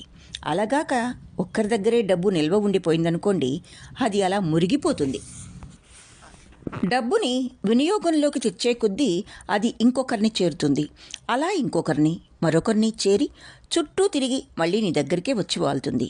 ఎందుకంటే ఎదుటివాళ్ళు కూడా నీలాగే డబ్బును ఉపయోగిస్తారు కదా. 200 రూపాయల నుంచి 300, 400, 500 ఇలా డబ్బు రెండింతలు మూడింతలు పెరుగుతూ పోయి నువ్వెంత డబ్బును వినియోగిస్తావో అంత సంపద చలామణిలోకి వస్తూ ఉంటుంది. సమాజం కూడా సంపద్వంతమవుతుంది. ప్రపంచంలో అమెరికా అత్యంత ధనిక దేశం. పేదరికం తక్కువ. డబ్బు విపరీతమైన వేగంతో అటునిటు పరిగెడుతూ ఉంటుంది. అక్కడ ప్రతి ఒక్కరూ తమ దగ్గరున్న డబ్బును ఖర్చు చేస్తూ ఉంటారు. మళ్ళీ ఆ డబ్బే తమ భవిష్యత్తు అవసరాలకు ఉపకరిస్తూ ఉంటుంది కూడా. అందుకే ఆ దేశం అంత ఐశ్వర్యవంతమైంది. భారత్ లాంటి దేశం ఎందుకు ఇంత పేదరికంలో మగ్గుతోంది అంటే, ఇక్కడ డబ్బును ఎక్కువగా దాచుకుంటూ ఉంటారు కాబట్టి. డబ్బును అట్లే అట్టిపెట్టుకుంటుంటే అందుకు తగ్గట్టుగా వినియోగం లేక దేశం బీదరికంలో కొట్టుమిట్టాడుతూ ఉంటుంది. భారతదేశంలో 2 రకాల మనుషులున్నారు: పిసినార్లు, పరిత్యాగులు. అయితే ఈ ఇద్దరూ కూడా రోగులే, అవాంఛనీయులే, పిచ్చివాళ్లే. డబ్బులుంటే మరింత సంపాదించు, వృద్ధి నొందించు, వినియోగించు. వినియోగం కోసమే డబ్బును ఉంచుకోవాలి. అట్లే డబ్బు కలిగి ఉన్నామంటే ఖర్చు పెట్టడానికేనని గ్రహించాలి. ఇదొక వలయం. మనిషి అనేవాడు ఆ రెండూనూ లోభి, పరిత్యాగి. హాయిగా డబ్బును ఆనందించండి. డబ్బు ఎన్నింటినో ఇస్తుంది, ఎన్నింటినో ఇవ్వలేదు కూడా. ఎప్పుడైతే నువ్వు దాన్ని వినియోగంలోకి తెస్తావో అప్పుడు డబ్బు వల్ల ఏమేమి సాధ్యమో తెలియవస్తుంది. డబ్బు ప్రసాదించేదంతా బహిర్జగత్తుకు సంబంధించింది, లౌకిక వ్యవహారాలు. అయితే అందులో ఏమీ తప్పు లేదు. ఓ అద్భుతమైన ఇల్లు కలిగి ఉండడం తప్పు కాదు. అట్లే ఓ తోట ఉన్నా అభ్యంతరం లేదు. వీటన్నిటినీ డబ్బు ఇస్తుంది. అయితే డబ్బు ప్రేమను ప్రసాదించలేదు. పాపం, డబ్బు నుంచి ప్రేమను ఆశించడం అత్యాశే అవుతుంది. అది ఏమివ్వగలదో తెలుసుకొని అంతవరకే ఆశించాలి. అంతేగాని కొండ మీది కోతిని పట్టుకురమ్మని అసాధ్యమైన కోరికలు కోరితే అవన్నీ అయ్యే పని కాదు. డబ్బు పరిమితుల్ని గుర్తించి మెలగగలగాలి. ప్రేమ భిక్ష పెట్టమని అడిగితే డబ్బు దాన్ని ఇవ్వలేదు. అంత మాత్రాన దాన్ని కోపగించుకోవద్దు. నోట్ల కట్టల్ని కాల్చేయడం కానీ, నదిలో పారవేయడం కానీ, హిమాలయాల్లో విసిరివేయడం కానీ చేయొద్దు. 2-3 ఏళ్ల క్రితం ఓ సన్యాసి నన్ను చూడొచ్చాడు. అతడు డబ్బుకు వ్యతిరేకం. డబ్బును కనీసం తాకను కూడా తాకడు. ఇదో రకం రోగం. కొందరుంటారు, రోజంతా నోట్లు లెక్క పెట్టుకుంటూనే ఉంటారు. పొద్దస్తమానం డబ్బు గురించే వారి యావ అంతా. వారు డబ్బును తాకినంత ఆప్యాయంగా ఏ మనిషిని తాకి ఉండరు. నోట్లను ఎంచేటప్పుడు చూడాలి, వారి కళ్ళు ఎంతగా జిగేల్మని వెలిగిపోతుంటాయో. వాళ్ళంతా హిప్నటైజ్ అయిన వ్యక్తుల్లా ఉంటారు. వాళ్ళంతా నిజానికి మతి భ్రమించిన వాళ్ళు. డబ్బును ఎన్నడూ అంటని ఆ సన్యాసి నా దగ్గరకు వచ్చినప్పుడు నేను ఒక ప్రశ్న అడిగాను. మీరు నన్ను చూడటానికి బొంబాయికి ఎలా రాగలిగారు? సాధు అన్నాడు. ఇదే బ్రహ్మ విద్య అంటూ 2 వ్యక్తుల్ని చూపాడు. వారిద్దరూ అతని శిష్యులు. వారు డబ్బును తాకుతారు. చూడండి ఎంత మూర్ఖత్వమో. తమ గురువుగారి కోసం తాము డబ్బులుంచుకుంటారు, టికెట్లు కొంటారు, అవసరాలకు వినియోగిస్తారు. అయితే సాధువు మాత్రం అబ్బెబ్బే, నేను పైసా కూడా తాకను, డబ్బుకు నేను దూరం అంటూ ఉంటాడు. అప్పుడు నేనన్నాను, ఇందులో పాయింట్ ఏముంది? మీరు డబ్బు వాడడమే కాదు, ఈ ఇద్దరు శిష్యుల్ని మీ జేబుల్లాగా ఉపయోగించుకుంటున్నారు కదా. ఇద్దరు సజీవ వ్యక్తుల్ని కేవలం చొక్కా జేబులుగా వాడుకుంటున్నారు. అసలు ఏంటిది? ఈ తంతు బదులు మీ సొంత జేబును వినియోగిస్తే మీకు పోయేదేముంది అన్నాను. వెంటనే అతడు, ఓహో, చూస్తుంటే మీరు డబ్బుకు అనుకూలమైనట్లు కనబడుతున్నారే. అసలు డబ్బు వల్ల ఏం ప్రయోజనం, ఏం ఉపయోగం?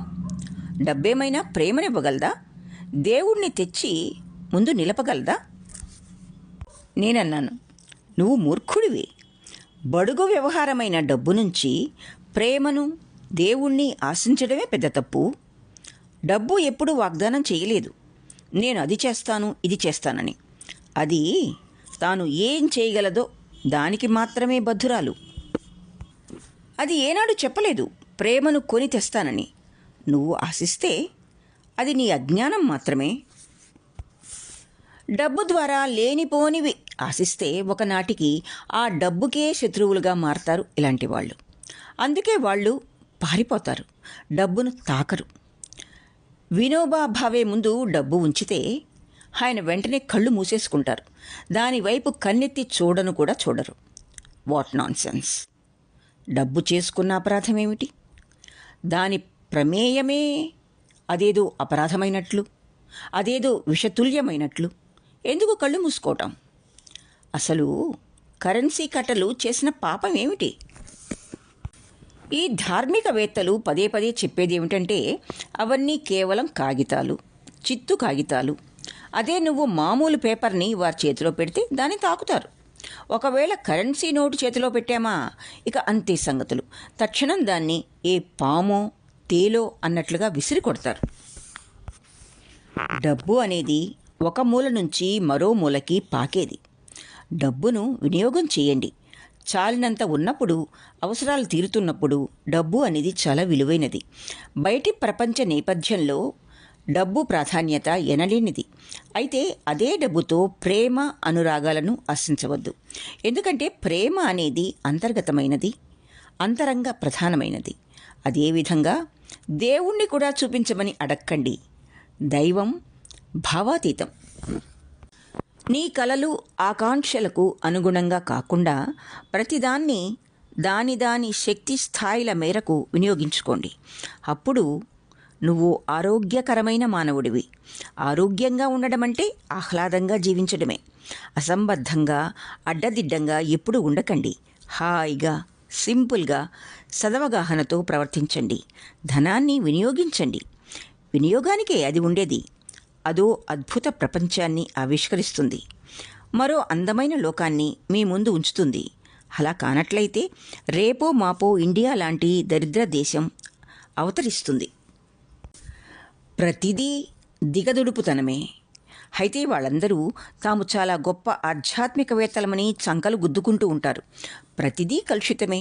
అయితే వాళ్ళు మాత్రం మేమన్నీ త్యజించాం కాబట్టి తామే గొప్ప ధార్మికవేత్తలమని స్వకూచ మర్దనం చేసుకుంటుంటారు.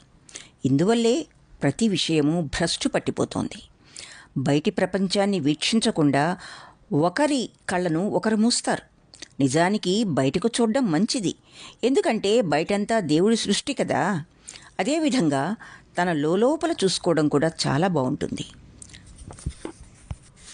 ఆ పరమాత్ముడు, సృష్టికర్త మనలోనే ఉన్నాడు కదా. రెండూ మంచివే. కళ్ళుండేది కనురెప్పలు అల్లార్చడానికి, అంతేగాని ఎల్లవేళలా తెరుచుకునే చూస్తూ ఉండాలని కానీ, అలాగని ఎల్లప్పుడూ కళ్ళు మూసుకునే ఉండాలని కాదు. కనులుండేది మూసి తెరవడానికే, తెరిచి ముయ్యటానికే. అదొక లయ. బయటకు లోపలికి, లోపలికి బయటకు. కళ్ళు తెరిచి చూడండి. బయట ఎంత అద్భుతమైన సృష్టో. అంతరంగంలోకి చూసుకోండి. సమున్నతమైన దైవం. ఆ తరువాత ఇంట బయట కనులు మూయడం తెరవడం అంతా ఒకటే అని అర్థమవుతుంది. 9వ ప్రశ్న పూర్తి అయింది. ఇప్పుడు 10వ ప్రశ్న, రాజకీయాలు అహంకారం యొక్క అంధ ప్రయాణం అన్న చాప్టర్ నుండి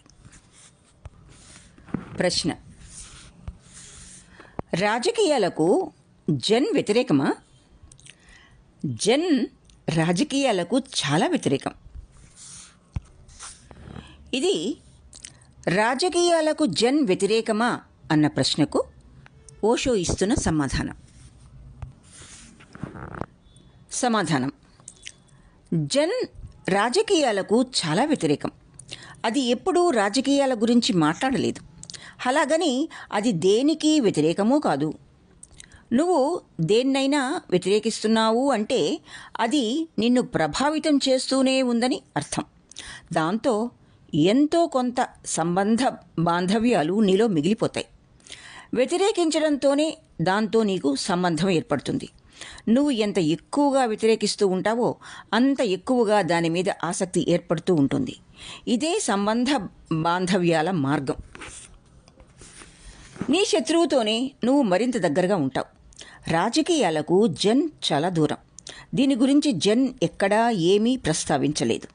కానీ ఇది రాజకీయాలకు వ్యతిరేకి. ఏ మతమైనా రాజకీయాలకు వ్యతిరేకమే. ఎందుకంటే మతం యొక్క మౌలిక లక్షణం రాజకీయ రహితంగా ఉండడం. రాజకీయాలంటే ఏమిటి? రాజకీయాలంటే ఓ లాలస. రాజకీయాలంటే అహం. రాజకీయాలంటే దురాక్రమణ. రాజకీయాలంటే హింస. రాజకీయాలంటే అహంకార ప్రయాణం. ఓ ధార్మికుడు రాజకీయవేత్తగా ఎలా మారగలడు? అతడు కేవలం ధార్మికుడుగా నటిస్తూ ఉంటాడు, కానీ నిజానికి ధార్మికుడు కాడు. ఈ రెండు మార్గాలు కలిసి ప్రయాణించలేవు. ఎందుకంటే ధార్మికంగా మారాలంటే మొదట అత్యాశను, లాలసను విడిచిపెట్టేయాలి. ఎప్పుడైతే నువ్వు దురాశను వదిలేసావో రాజకీయాలు అదృశ్యమవుతాయి. ధార్మికంగా ఎదగాలంటే అహాన్ని వదిలేయాలి. అహాన్ని విడవడంతోనే రాజకీయాలు కూడా నీ నుంచి విడివడతాయి. ఓ ధార్మికుడు నిరహంకారిగా ఉంటాడు. అందువల్లే ధార్మికమంటే రాజకీయ రహితంగా ఉండడం. కానీ నీ చుట్టూ ఉన్న మతాలను చూస్తే హిందూయిజం, ఇస్లాం, క్రిస్టియానిటీ, జైనిజం, బుద్ధిజం ఇవన్నీ రాజకీయమైనవే. ఇవి ఇక ముందు ధార్మికంగా ఉండలేవు.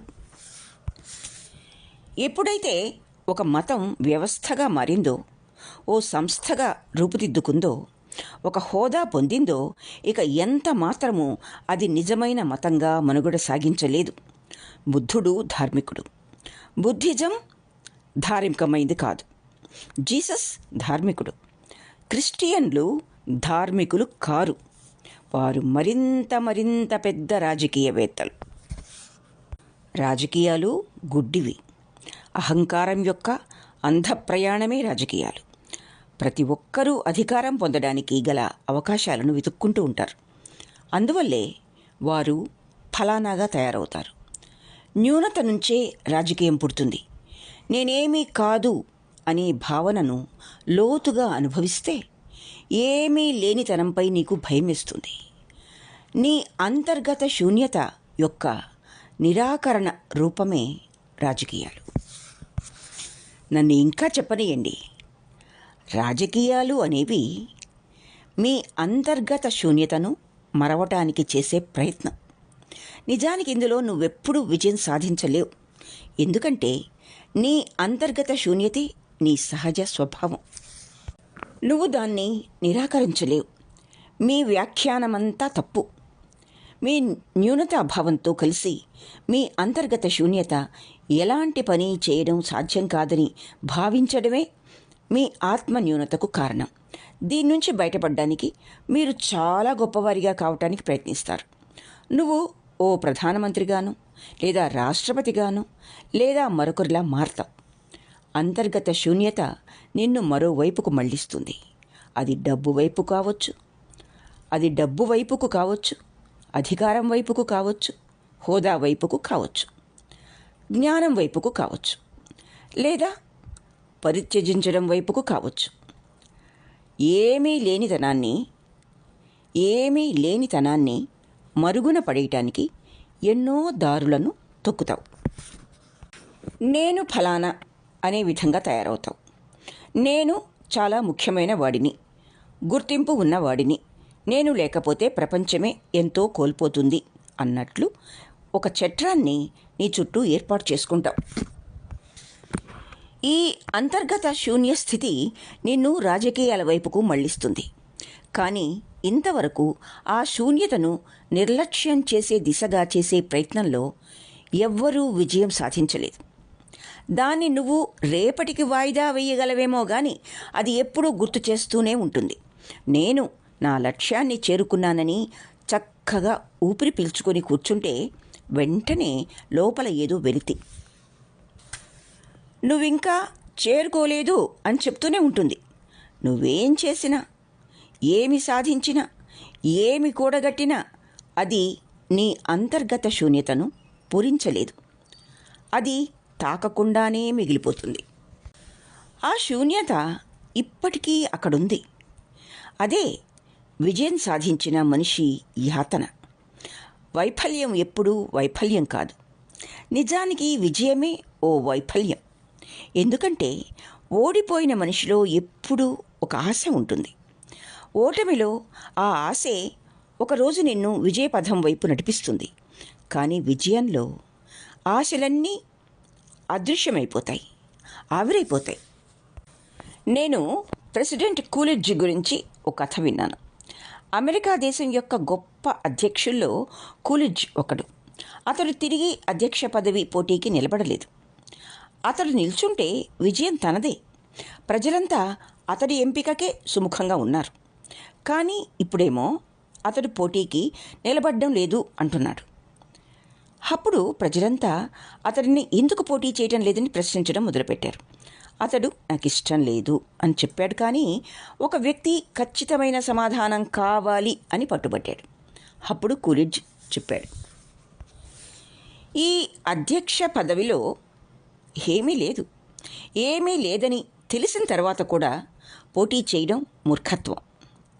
అలాంటి విషయాలను సాధించడం ద్వారా మనం దాన్ని పొందలేం. అదే మనిషిగా నేను మిగిలిపోతాను. ఒక కుర్చీ నిన్ను ఎలా మార్చగలదు? నువ్వొక బంగారు సింహాసనం పైన కూర్చున్నా, లేక సాధారణ బల్ల మీద కూర్చున్నా అక్కడ ఎలాంటి వ్యత్యాసం ఉండదు. నీలో మిగిలేది ఒక్కటే. ఒక కుర్చీ నిన్ను ఎలా మార్చగలదు? కుర్చీని మార్చడం వల్ల నీలో మార్పు ఎలా సంభవం? ప్రతి రాజకీయవేత్త తనను తాను ఇలా మూర్ఖత్వంలో పడేసుకుంటాడు. ఒక ధార్మిక వ్యక్తి రాజకీయవేత్తగా మారలేడు. అతడి ధార్మికత్వం అతడిని రాజకీయ రహితంగా మారుస్తుంది. అతడి జీవిత ప్రయాణం పూర్తిగా భిన్నమైంది. వ్యత్యాసం ఏమిటి? ప్రధాన వ్యత్యాసం ఏమిటి? తొలి వ్యత్యాసం ఏమిటంటే, ధార్మిక వ్యక్తి తనలోని శూన్యతను న్యూనతాభావానికి జోడించడు. అది గొప్ప విప్లవం. నీ శూన్యత ఎప్పుడైతే న్యూనతాభావానికి గురి కాదో ఆ రోజే ఏమీ లేని తనమే నీ జీవితం అవుతుంది. నీలో దైవత్వాన్ని చేరే మార్గం ఇదే. లోతులకు పోయి అక్కడ ఓ రంధ్రాన్ని ఊహించు. నల్లని రంధ్రం. అది చీకటిగా లేదు, అది కాంతితో ప్రకాశిస్తోంది.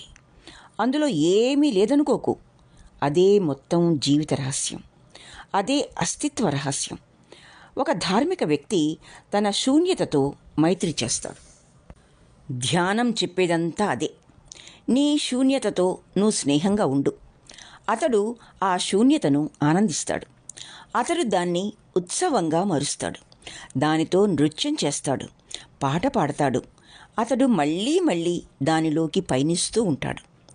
అతడికి అవకాశం వచ్చినప్పుడల్లా కళ్ళు మూసుకొని శూన్యంలోకి పోతాడు. అక్కడ అతడు మాయమవుతాడు. అదే దేవుడి ద్వారం. అక్కడి నుంచి నువ్వు దైవంతో అనుసంధానింపబడతావు. ఒక్కసారి నువ్వు నీ శూన్యతను ఆనందించడం ప్రారంభిస్తే రాజకీయాల గురించి ఎలా ఆలోచించగలవు? అహంకారాన్ని పూర్తిగా విడనాడనంత కాలం రాజకీయవేత్త అక్కడే ఉంటాడు. అహంకారానికి ప్రతీకే రాజకీయ నాయకుడు. నువ్వు అహంభావిగా ఉంటే అదే రాజకీయం. నువ్వు ఎన్నికల్లో నిలబడిన అవసరం లేదు, రాజకీయ అధికారం కోసం ప్రయాసపడిన అవసరం లేదు. కానీ నీలో అహం ఉన్నంత వరకు నీలో రాజకీయం విభిన్న మార్గంలో సూక్ష్మ రూపంలో ఉంటుంది. నువ్వు నీ భార్య లేదా భర్త పైన ఆధిపత్యం చెలాయిస్తూ ఉంటావు, లేదా నీ పిల్లలపైన నీ ఆధిక్యాన్ని చూపిస్తావు, లేక నీ పనివారి మీద జులుం చెలాయిస్తావు. నీలో ఇంకా కపటం మిగిలే ఉంటుంది. ఆధిపత్యం చూపించడానికి వచ్చే ఏ అవకాశాన్ని నువ్వు జార విడువవు. అందువల్లే రాజకీయం అనే పదాన్ని నేను ఉపయోగిస్తున్నాను. అంటే అది కేవలం దేశ వ్యవహారాలకు సంబంధించి మాత్రమే కాదు. పెత్తనం కలగలిసిన ఏ వ్యవహారమైనా రాజకీయమే. డబ్బు ఎక్కువగా కావాలనుకుంటే నువ్వు రాజకీయవేత్తవే. ఎందుకంటే డబ్బును సంపాదించే మార్గంలో ఎంతోమంది ప్రజలను నువ్వు దోపిడీ చేస్తావు. మరింత అధికారాన్ని కోరుకుంటే దాని గురించి నువ్వు పోరాడవలసి వస్తుంది. హోదా సంపాదించాలనుకుంటే పోటీతత్వం నింపుకోవాలి. మీ సోకాల్డ్ సన్యాసులంతా రాజకీయ నాయకులే. ప్రతి సన్యాసి తానే అత్యంత గొప్ప సన్యాసిగా అవ్వాలని కోరుకుంటాడు. అక్కడే రాజకీయ సంబంధిగా మారతాడు. ఇతర పోటీ సన్యాసులతో ఇక పోరాడవలసి వస్తుంది. ధార్మిక వ్యక్తిలో పోటీతత్వం ఉండదు. అందువల్లే నేను మళ్ళీ నొక్కి చెప్తున్నాను. అందువల్లే మీరు ధ్యానాత్మకంగా ఉండాలనే విషయాన్ని నేను పదే ఒత్తిడి చేసి చెప్పను.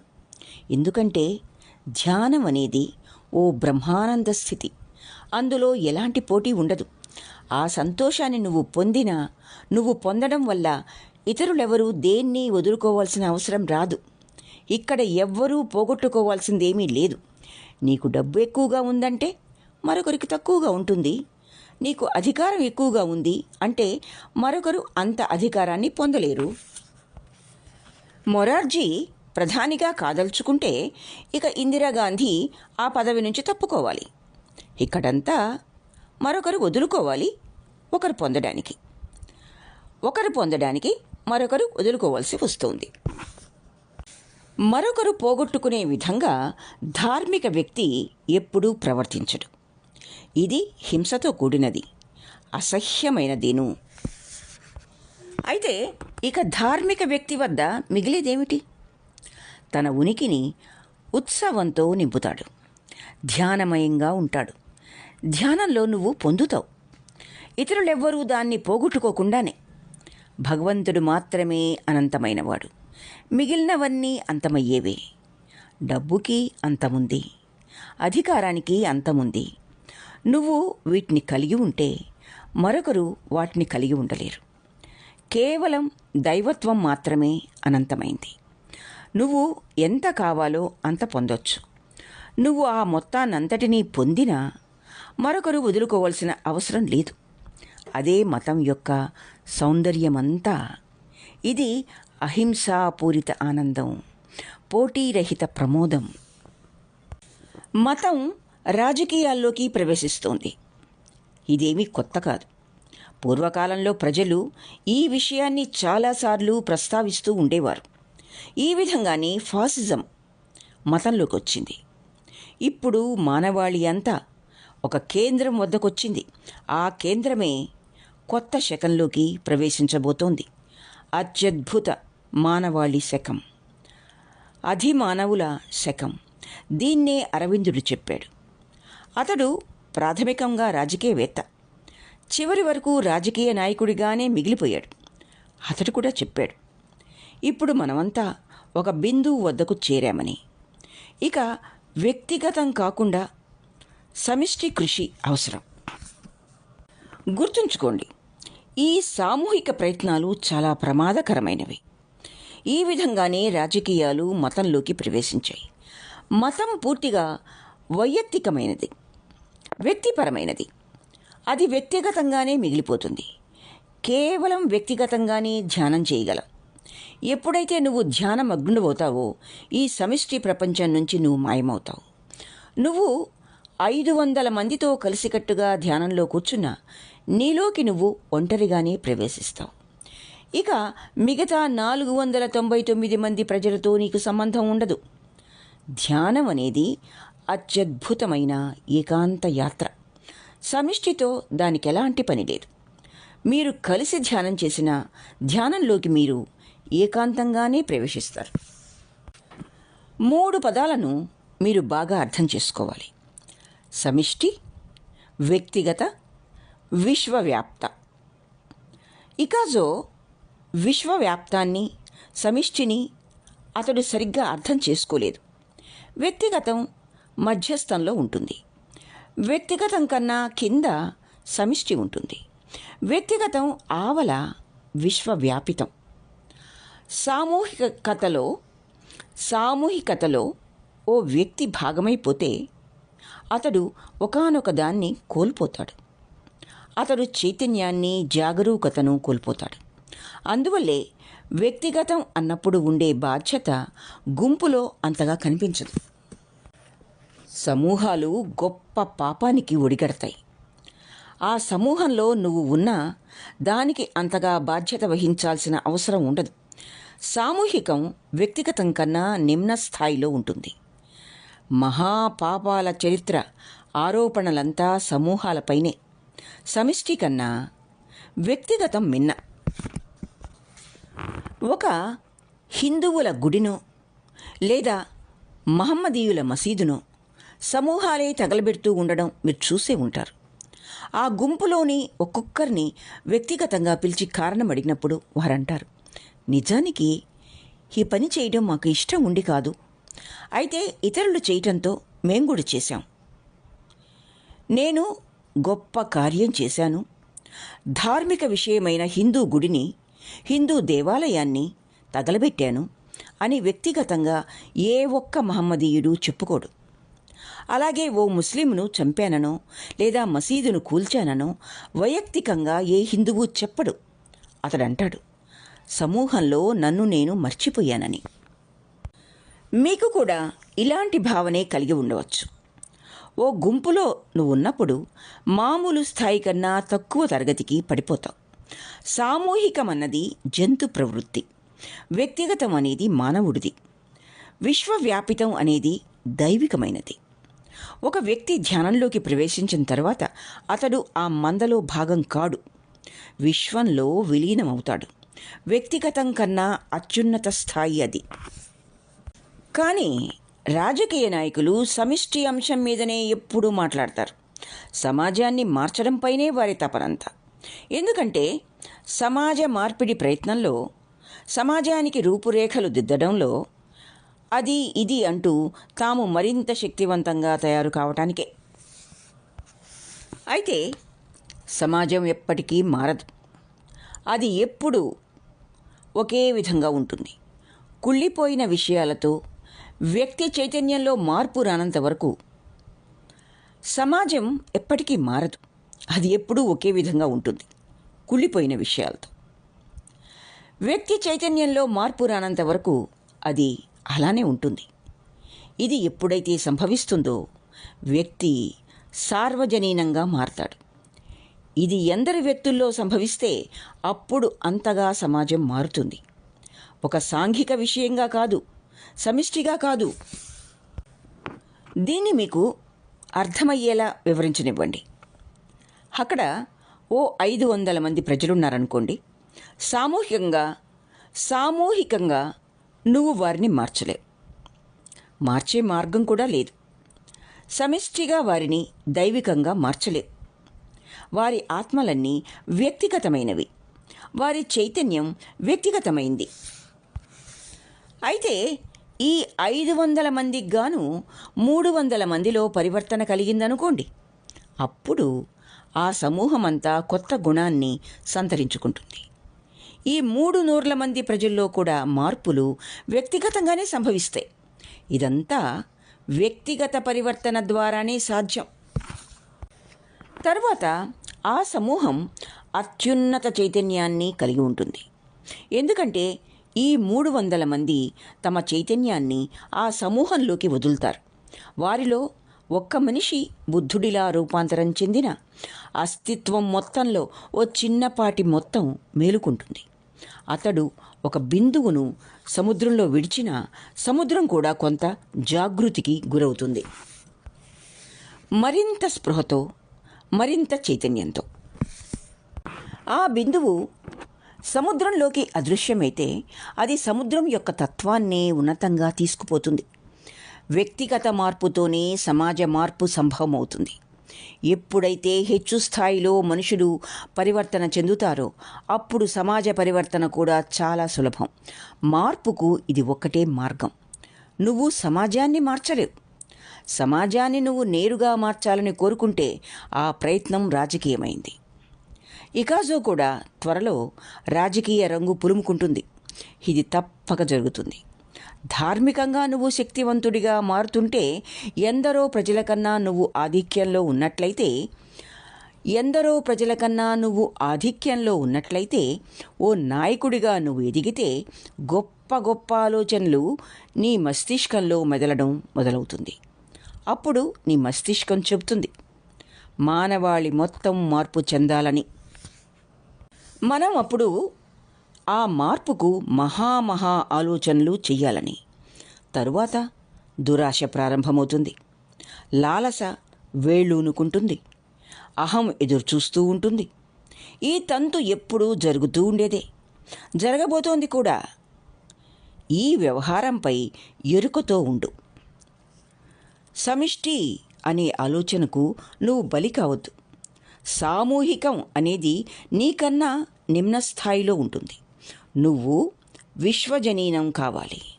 విశ్వవ్యాపితం అనేది సాంఘిక అంశం కాదు. విశ్వం అనేది అస్తిత్వపరమైంది. నువ్వు అస్తిత్వంతో అనుసంధానం చేసుకో. విశ్వం యొక్క నృత్యంలో నువ్వు మిళితం కా. సాంఘికం కాదు. చిన్న చిన్న సమూహాలతో కాదు, లేక తెగలతో కాదు, క్రిస్టియన్లతో కాదు, హిందువులు ముస్లింలతో కాదు, ఈ భూమితో కాదు, తూర్పు దిశతో కాదు, లేక పశ్చిమంతో కాదు, ఈ శతాబ్దంతో కాదు.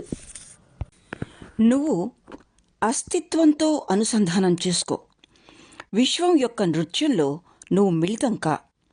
సాంఘికం కాదు, చిన్న చిన్న సమూహాలతో కాదు, లేక తెగలతో కాదు, క్రిస్టియన్లతో కాదు, హిందువులు ముస్లింలతో కాదు, ఈ భూమితో కాదు, తూర్పు దిశతో కాదు, లేక పశ్చిమంతో కాదు, ఈ శతాబ్దంతో కాదు, ఈ శతాబ్దంతో కాదు. వీటన్నిటి మొత్తంతో, సంపూర్ణ అస్తిత్వంతో సంబంధం నెరపు. కానీ అది వ్యక్తిగతం కన్నా ఉన్నతమైంది. గుంపు అనేది అంధకూపం లాంటిది. నిన్ను వెనక్కి లాగడానికి అక్కడ మూక ఎప్పుడూ కాచు కూర్చునుంటుంది.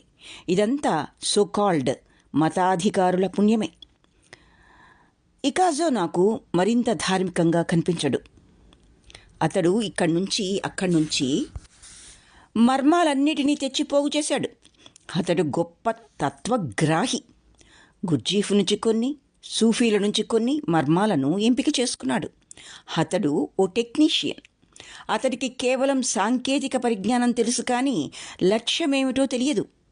తనకి తానుగా కూడా దాన్ని తెలుసుకోలేదు. కానీ అతడు చాలా చాలా గొప్ప సాంకేతిక నిపుణుడు. ఏదో ఒక రోజు అతడి ఉద్యమం అరైకా ఫాసిస్ట్ ఉద్యమం వైపు మళ్ళవచ్చు. అది అతని అనుచరుల్లో ఒక విధమైన ఫాసిజంను సృష్టిస్తోంది. కొంతమంది అరైకన్లు ఇక్కడున్నారు. మాజీ అరైకన్లు అని నేనంటాను. అరైకన్స్ అనుసరణ అంతా రాజకీయంగా ఉంటుంది. జస్ట్ కొన్ని నెలల క్రితం అమైదా, ఎన్నో సంవత్సరాలుగా అమైదా ఇకాజోతో చాలా సన్నిహితంగా ఉండేది. తనను అక్కడ బహిష్కరించినట్లు ఒక ఉత్తరం ఆమెకు అందింది. ప్రాథమికంగా బహిష్కరణ అనేది రాజకీయమైంది. నువ్వెలా బహిష్కరించగలవు? అసలు బహిష్కరణ అంటే ఏమిటి? ఇదంతా గుత్తాధికారంతో కూడినది. బహిష్కరణకు గురి కావటం వల్ల ఆమె నా దగ్గరకు వచ్చింది. ఇప్పుడు ఈ పుస్తకాలు, టేపులు అక్కడ అనుమతించరు. ఏ అరైకను నా పుస్తకాలు చదవకూడదు. ఇదంతా రాజకీయ పూరితం. ఈ నాన్సెన్స్ అంతా ఏమిటి? ఇదంతా గుత్తాధిపత్యం, స్వాధీనపరచుకునే మనస్తత్వంతో నిండి ఉంటుంది. ఈ విధంగానే రాజకీయాలు జీవంలోకి వచ్చాయి. ధార్మిక వ్యక్తి మస్తిష్కం ఎప్పుడూ తెరుచుకునే ఉంటుంది. నువ్వు చూడొచ్చు, అందరినీ వినవచ్చు, అందరి వద్ద నేర్చుకోవచ్చు. నువ్వు నిజంగా జ్ఞానోదయపూరిత మాస్టర్తో ఉన్నప్పుడు నువ్వు అస్తిత్వానికి మరింత సన్నిహితంగా ఉంటావు. ఎప్పుడు విప్పార్చుకునే ఉంటావు. చివరికి ఓ దయ్యం వచ్చి నీకు బోధిస్తానన్నా నీ తలుపులు తెరిచే ఉంటాయి. అనేక విషయాలు నేర్చుకుంటూ ఉంటావు. నీ మీద విశ్వాసంతో ఉంటావు. అక్కడ ఎలాంటి భయమూ లేదు. ఎందుకంటే నీ గురించి నీకు పూర్తిగా తెలుసు. నిన్ను అతడు మోసం చేయలేడు. ఈ మనుషులంతా తీవ్ర భయాందోళనలతో ఉంటారు. నిజానికి వారి వేదాంతం మీద వారికే అనుమానం వస్తూ ఉంటుంది. వారికి తెలుసు మరెక్కడో మరో విషయం ఉన్నతంగా ఉందని, మరెవరో ఉన్నతంగా ఉన్నారని. అందువల్లే ప్రజలు దీన్ని విడిచిపెట్టి అక్కడికి పోతున్నారని, అనుచరులను పోగొట్టుకుంటున్నామనేదే వారి బాధ, వారి భయం. అందువల్ల వారు తమ చుట్టూ చైనా గోడలను నిర్మించుకుంటున్నారు. నిజమైన ధార్మిక వ్యక్తి వద్ద ఇలాంటివేవీ జరగవు. అతడి ప్రేమను నీ మీద కురిపిస్తాడు. అతడి జవజీవాల్ని నీలో నింపుతాడు. అతడి జ్ఞానాన్ని నీకు అందిస్తాడు. అతడు నిన్ను సర్వస్వతంత్రుణ్ణి చేస్తాడు. నువ్వు నేర్చుకుంటూ పోతే ఆ అభ్యాస క్రమంలో ప్రతీ విషయం నీ మాస్టర్ ఖచ్చితమైన వాడనే విషయాన్ని అది తెలుపుతూనే ఉంటుంది. అదే అసలైన విశ్వాసం. నువ్వెక్కడికి వెళ్ళినా చివరికి నన్ను వ్యతిరేకించే వారి వద్దకు వెళ్ళి అతడు చెప్పేది విన్నా, నేను నిజమైన వ్యక్తిని అయితే అతన్ని వినడమే నన్ను సరైన వాడిగా నిరూపిస్తుంది. దీనివల్ల నీకు వచ్చే నష్టమేమీ లేదు. నువ్వు మరింత సంపద్వంతం అవుతావు. ఓ భయం నీలో సృష్టించబడుతోంది. బహిష్కరణ వంటి విషయాలు ప్రజలను విపరీతమైన భయానికి గురిచేస్తాయి. అవి కమ్యూనిస్టు పార్టీ లేదా మరేదైనా కావచ్చు. అయినా ఈ బహిష్కరణ ఏమిటి? బహిష్కరణ అంటే ప్రజలకు భీతి. ఎందుకంటే ఓ వర్గానికి చెందిన వారిగా ఉండడమే వారికిష్టం. వారికి ఎలాంటి సొంత బాణీ ఉండదు. ఒక సమూహంలో ఉంటే చాలా బాగున్నట్లు భావిస్తారు. ఓ కమ్యూనిటీకి చెందిన వారిగా ఉండడమే ఇష్టం. త్వరలో రాబోయే క్రొంగొత్త ప్రపంచ నిర్వాహకులను, నూతన ప్రపంచ రాజకీయ నాయకులను, సూపర్ మెన్ను వారు ఎన్నుకుంటారు. ఆ గ్రూపులో ఉన్నప్పుడే నీకు మంచిగా ఉన్నట్లు అనిపిస్తుంది. ఒంటరిగా మిగిలితే నువ్వు అనుమానాస్పదంగా మారతావు. ఓ సమూహంలో నీవెలాంటి బాధ్యతలు తీసుకోవాల్సిన అవసరం ఉండదు. ఆ సమూహమే అన్ని విషయాలు చూసుకుంటుంది. నువ్వు చక్కగా విశ్రాంతి తీసుకోవచ్చు. అవి నిన్ను ఆధారపడేట్లు చేస్తాయి. మొదట నీ తల్లిదండ్రుల మీద ఆధారపడతావు. తర్వాత నీ కుటుంబం మీద ఆధారపడతావు. భార్య, భర్త, తర్వాత నీ పిల్లలు నీకు ఆలంబన. నువ్వెప్పుడూ ఆధారపడే జీవితాన్ని గడుపుతూ ఉంటావు. సమాజం మీద, రాష్ట్రం మీద, చర్చి మీద, కుటుంబం మీద ఆధారపడ్డమే నీ పనిగా మారుతుంది. అందువల్లే నువ్వు ఓ గురువుని కలిసినప్పుడు మళ్ళీ అక్కడ కూడా అతడిని ఆలంబనగా చేసుకోవడానికి ప్రయత్నిస్తావు. కానీ నిజమైన గురువు తన మీద ఆధారపడ్డానికి నీకెలాంటి సాయం అందించడు. నిజమైన గురువు నిన్ను నిరాధారంగా మారుస్తాడు.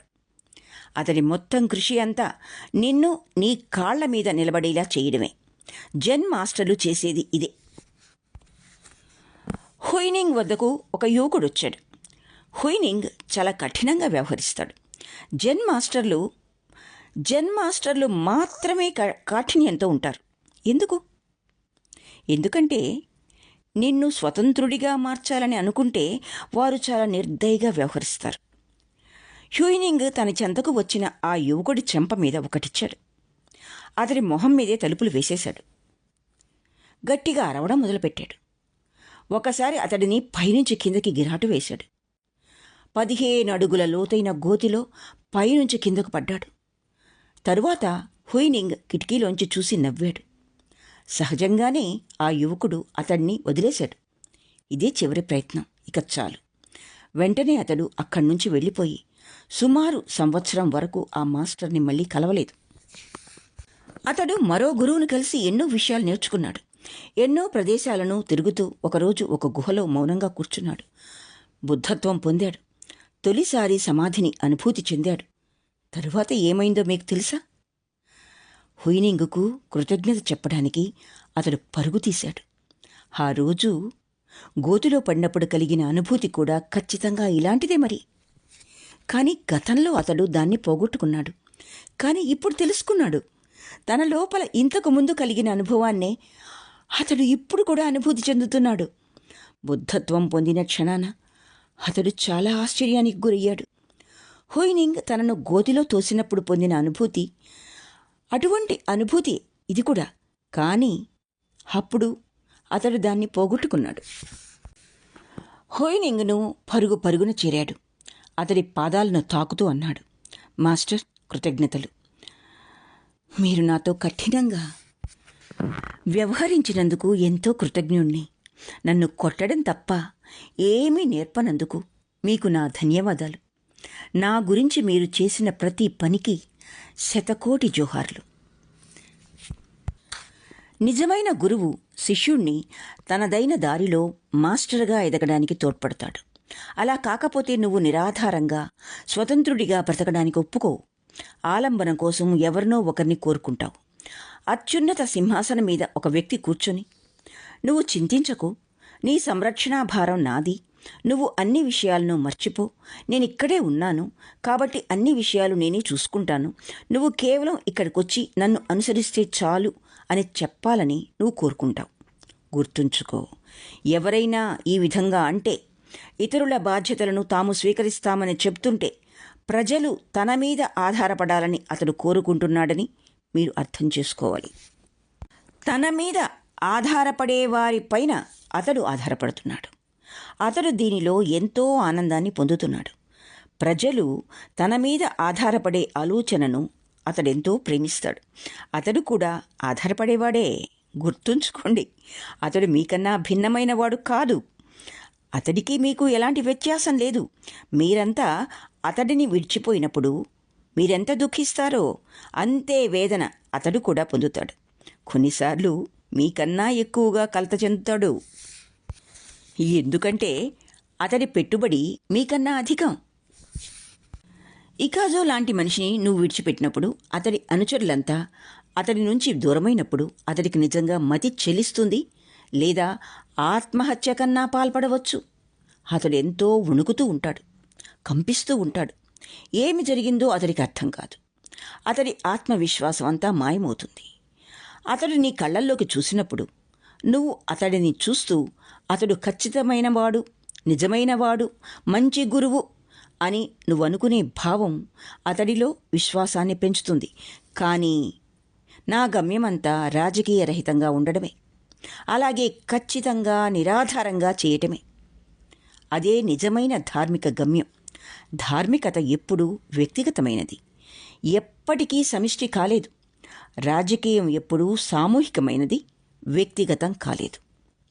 రాజకీయాలు సామూహికమైనవి, మతం వ్యక్తిగతమైనది, ఆధ్యాత్మికత విశ్వజనీనమైనది. దీన్ని గుర్తుంచుకోండి. 10వ ప్రశ్న, దానికి సమాధానం పూర్తి అయినాయి. ఇప్పుడు 11వ ప్రశ్న, 11వది మరియు చిట్టచివరిది. రాజకీయ నాయకులను పట్టించుకోకండి అన్న 11వ చాప్టర్ నుండి 11వ ప్రశ్న. ప్రశ్న: ప్రియమైన ఊషో, ఒక పక్క ప్రపంచం సామూహిక ఆత్మహత్యకు సిద్ధపడుతుండగా మన ఎదుగుదలకు చాలినంత సమయం లేదు. మరోపక్క మన ఎదుగుదల అంతా కూడా నిశ్శబ్దంగా కూర్చోవటం, వేచి ఉండడం, రిలాక్స్ కావడం అని మీ వద్ద తెలుసుకున్నాం. ఇదో వైరుధ్యం. ప్రియమైన ఓషో, దయచేసి చెప్పండి, నాలోని ఒక పార్శ్వం విశ్రాంతి రహితంగా ఉంటూ ఇంకా ఏదో చెయ్యాలని తప్పిస్తోంది. అదే సమయంలో అంతరాళాల్లో ఇది నన్ను అగమ్య పరిస్థితికి తెస్తుందనిపిస్తోంది. ఓషో ఇచ్చిన సమాధానం: ఇది విరుద్ధమైంది కాదు, అలా అనిపిస్తోందంతే. ఈ ప్రపంచం మొత్తం ఆత్మహత్యకు సిద్ధమవుతోంది. దానికి సంబంధించి 2 ఎంపికలు లేవు. ఇది రోజురోజుకి మరింత విశ్వసనీయంగా మారుతోంది. దీన్ని నివారించడానికి ఎంతో కొంత చెయ్యాలని సహజంగానే నువ్వు ఆలోచిస్తూ ఉంటావు. నీవు చేసే పని కన్నా ఇది అతీతమైంది. నువ్వేమి చేసినా అది నీకు మరింత చేరువవుతోంది. నువ్వేం చేయగలవు? అధికారం నీ చేతిలో లేదు. మూర్ఖుల చేతిలోనే అధికారం గూడు కట్టుకుని ఉంది. మానవాళికి ఏం జరుగుతుందోనని వారు కించిత్తైనా మదనపడరు. వారి అహంకారమే వారికి గొప్ప రాజభూషణం. నిజానికిది వారికి వారే చేసుకుంటున్న వినాశనం. వారు తమకు శత్రువు అని ఎవరిననుకుంటున్నారో వారే అందరినీ అంతం చేస్తున్నారు. తొలి దశలో ఈ విధమైన యుద్ధ సామాగ్రి అంతా 2 దేశాల చేతుల్లో ఉండేది: రష్యా, అమెరికా. ఈ 2 దేశాలకే యుద్ధ సరంజామాపై అధికారం ఉండేది. అయితే ఇప్పుడు 5 దేశాలు ఈ అధికారాన్ని చెలాయిస్తున్నాయి. ప్రస్తుతం ఈ వ్యవహారం మరింత జటిలంగా తయారైంది. ఈ శతాబ్ద అంతానికి ఈ అధికారం 25 దేశాల చేతుల్లోకి పోవచ్చు. ఇక ఈ తతంగంపై సంప్రదింపుల ప్రశ్నే ఉదయించదు. నా సలహా ఏమంటే, సమయం చాలా తక్కువ. అయితే బుద్ధత్వం పొందడానికి ఈ మాత్రం సమయం చాలు. ప్రపంచం చుట్టూరా జ్ఞానోదయ వాతావరణం విస్తరించడానికి ఈ సమయం సరిపోతుంది. అంత మేరకు మాత్రమే అవకాశం ఉంది. మనం ఈ ప్రపంచంలో మనుషుల్ని మార్చాలని ప్రయత్నిస్తే, మామూలు మనుషుల్ని, రాజకీయవేత్తల్ని కాదు, వారిని పక్కన పెట్టండి. వారి చేతిలో అధికారం మాత్రమే ఉంది. కానీ ప్రజల సమ్మతి లేకపోతే వారి అధికారం నిరుపయోగం. మేము అణ్వాయుధాలను ఉపయోగించాం అని ఒకవేళ సైన్యం అంటే, లేదా మేము అణ్వాయుధాలను తయారు చెయ్యబోమని శాస్త్రవేత్తలు ప్రకటిస్తే, ఒకవేళ ప్రపంచ మేధావులంతా ఏకగ్రీవంగా గర్జించి చెబితే, అది యుద్ధానికి సంబంధించిన ప్రశ్న కాదు. వేలల్లో మనం యుద్ధాలను చూసాం. అవన్నీ విధ్వంసకరమైనవి, వినాశకరమైనవి. ఈసారి ఇది యుద్ధం కాదు, సింపుల్గా ఆత్మహత్యే. మనుషులంటే శాస్త్రవేత్తలు, ఆర్మీ అధికారులు, మేధావులు, కవులు, గాయకులు, మార్మికులు, చిత్రకారులు, నటీనటులు, ప్రజల మీద ప్రభావం చూపగలిగే వ్యక్తులు. వారికి ఎలాంటి ఆధిపత్యం లేకపోయినా వారి వ్యక్తిత్వం, వారి సృజనాత్మకతతో వారంతా చేతులు కలిపితే గ్లోబల్ ఆత్మహత్యను నిరోధించవచ్చు. కేవలం ఆత్మహత్యలనే కాదు, మానవ జీవితాలను నాశనం చేసే శక్తినంతా నిరోధించి ఈ గ్రహాన్ని స్వర్గం వైపు మళ్లించవచ్చు. శక్తి అనేది తటస్థం.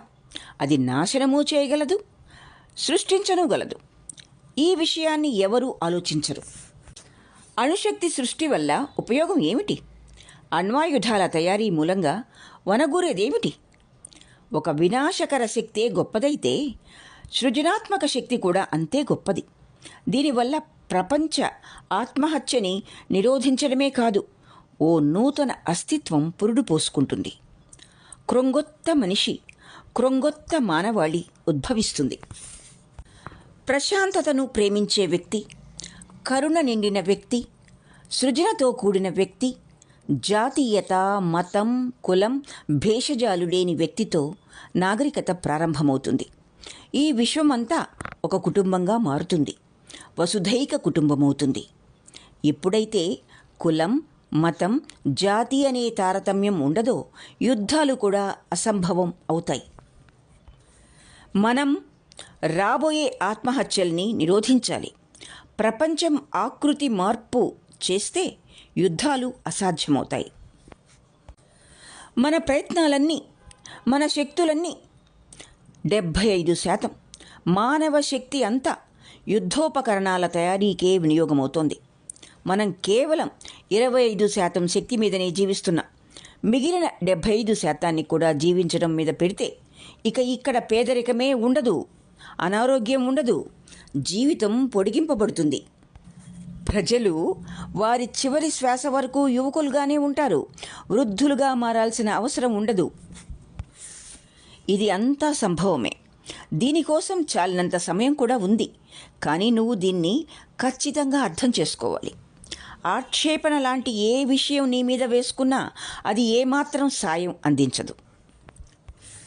ఎన్నో శతాబ్దాలుగా అహింసావాదుల ఉనికి ఉంది. కానీ వారు కూడా యుద్ధాన్ని నిరోధించలేకపోయారు. నేను ఎన్నో నిరసన ఊరేగింపులను చూసి ఎంతో ఆశ్చర్యానికి గురయ్యాను. నిరసన చేసేవారంతా నిజానికి హింసావాదులు. వారి నినాదాలన్నీ హింసతో కూడుకున్నవి. వారి ఉపన్యాసాలు హింసాయుతమైనవి. వారి చేతుల్లోకి అధికారం గనక వస్తే ఇంతకు మునుపు తాము అనుకున్న యుద్ధ పిపాసులందరినీ చంపడం ప్రారంభిస్తారు. వారు కూడా అదే పనిని చేయడం మొదలు పెడతారు. వారేమీ శాంతియుత ప్రజ కారు. వారి మాటల్లో అహింస ఉండవచ్చేమో కానీ శాంతి అంటే ఏమిటో వారికి తెలియదు. నా ప్రజలంతా శాంతిని, మౌనాన్ని, అంతర్గత సౌందర్యాన్ని, బ్రహ్మానందాన్ని, ప్రేమ వెలుగును తెలుసుకోవాలని, వాటిని వ్యాప్తి చేయాలని నేను కోరుకుంటాను. ఇక్కడ వ్యాపించడం అనేది మిషనరీ విషయం కాకూడదు. నువ్వు ఎవరిని మతాంతరం చేయాల్సిన అవసరం లేదు. కేవలం నీ సమక్షం, జస్ట్ నీ ప్రేమాస్పద నేత్రాలు, నీ ప్రశాంతమైన అస్తిత్వం, బుద్ధత్వంతో నీ పరిమళాలు మరింత సువాసనను అలుముకుంటాయి. జ్ఞానోదయం చెందిన వ్యక్తి విభిన్న ప్రకంపనాలను నీ చుట్టూ ప్రసరింపజేస్తాడు. ప్రజల హృదయాలను వారికి తెలియకుండానే పరివర్తన చెందిస్తూ ఉంటాడు. మేధోపరంగా వారికి నమ్మకం కలిగించాలి అనేది ప్రశ్న కాదు. సమయం చాలా తక్కువ. కొన్ని శతాబ్దాలుగా మేధోపరంగా విశ్వాసం కలిగించలేకపోతున్నాం. కానీ యుద్ధం, ప్రభుత్వం, జాతి లేకుండా ఉండేందుకు ఎన్నెన్నో మహాయత్నాలు జరుపుతూనే ఉన్నాం. ఎందరో మేధావులు ప్రయత్నిస్తూనే ఉన్నారు. Bakunin, Bukharin, Leo Tolstoy, Bertrand Russell లాంటి వారు శాంతి కాముకత్వం గురించి ఎంతో ప్రయత్నించారు. కానీ వారు ఎక్కడా దార్శనిక ఫలితాలను చూపలేకపోయారు. నా అవగాహనలో ఈ మనుషులు అంతర్గతంగా శాంతియుతమైన వారు కారు. తమ లోపలి అనంత ఆనందం గురించి వారికి తెలియదు. వారి అంతర్గత నృత్యం గురించి వారికి తెలియదు. వారు వసంతాలను రుచి చూడలేదు. ఒక్కసారి నువ్వు నీ అమరత్వాన్ని రుచి చూస్తే నువ్వు దార్శనిక దావాగ్ని గురించి ప్రచారం చేయడం ప్రారంభిస్తావు. మేధోపర వాదనలతో కాదు, కానీ ప్రజలు నీ సమక్షం, నీ సన్నిధి, నీ సువాసన, నీ ప్రేమతో నీకు మరింత దగ్గరవుతారు. యుద్ధాన్ని సమతాస్థితికి తెచ్చేందుకు ప్రపంచానికి మరింత ప్రేమ అవసరం. విచ్ఛిన్నకర శక్తులను సమస్థితికి తేవడానికి మరింత సృజనశీలత అవసరం. రాజకీయవేత్తలను బ్యాలెన్స్ చేయడానికి మరింత మంది బుద్ధుళ్ళ ఆవశ్యకత ఉంది. దీనికోసం చాలినంత సమయం ఉంది. ఎందుకంటే ఒక్క సెకండ్లోనే బుద్ధత్వం ప్రాప్తించవచ్చు. దీనికి ఎక్కువ సమయం వేచి ఉండాల్సిన అవసరం లేదు. దీనికి కావలసిందల్లా సంపూర్ణ తపన, ఆకాంక్ష. నీ జీవితం అపాయంలో పడినంతగా నువ్వు తాపత్రయం చెందాలి. కవినా, నువ్వు అన్యోన్య విరుద్ధంగా ఎందుకు భావిస్తున్నావో నేను అర్థం చేసుకోగలను. నీకు ఏదో చెయ్యాలని అనిపిస్తుంది.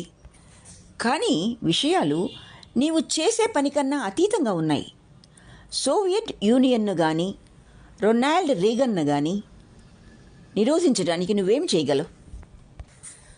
సంభవమయ్యే విషయం ఏమిటంటే చెయ్యటాన్ని మర్చిపో. జీవిక గురించి ఆలోచించు. నువ్వు మరింత ఆనందంగా ఉండొచ్చు, మరింత ప్రేమతో ఉండొచ్చు. అది నీ సామర్థ్యం మీద ఆధారపడి ఉంటుంది. ఏ రొనాల్డ్ రీగన్ కూడా నిన్ను నిరోధించలేడు. ఏ అణ్వాయుధాలు నిన్ను ఆపలేవు. ప్రజలెప్పుడూ ఈ మార్గంలో ఆలోచించరు. వారంతా యుద్ధాలకు వ్యతిరేకంగా నిరసన చేయటానికే ప్రయత్నిస్తారు. పూర్తిగా ఓ కొత్త పరిష్కారాన్ని మీకు అందిస్తాను.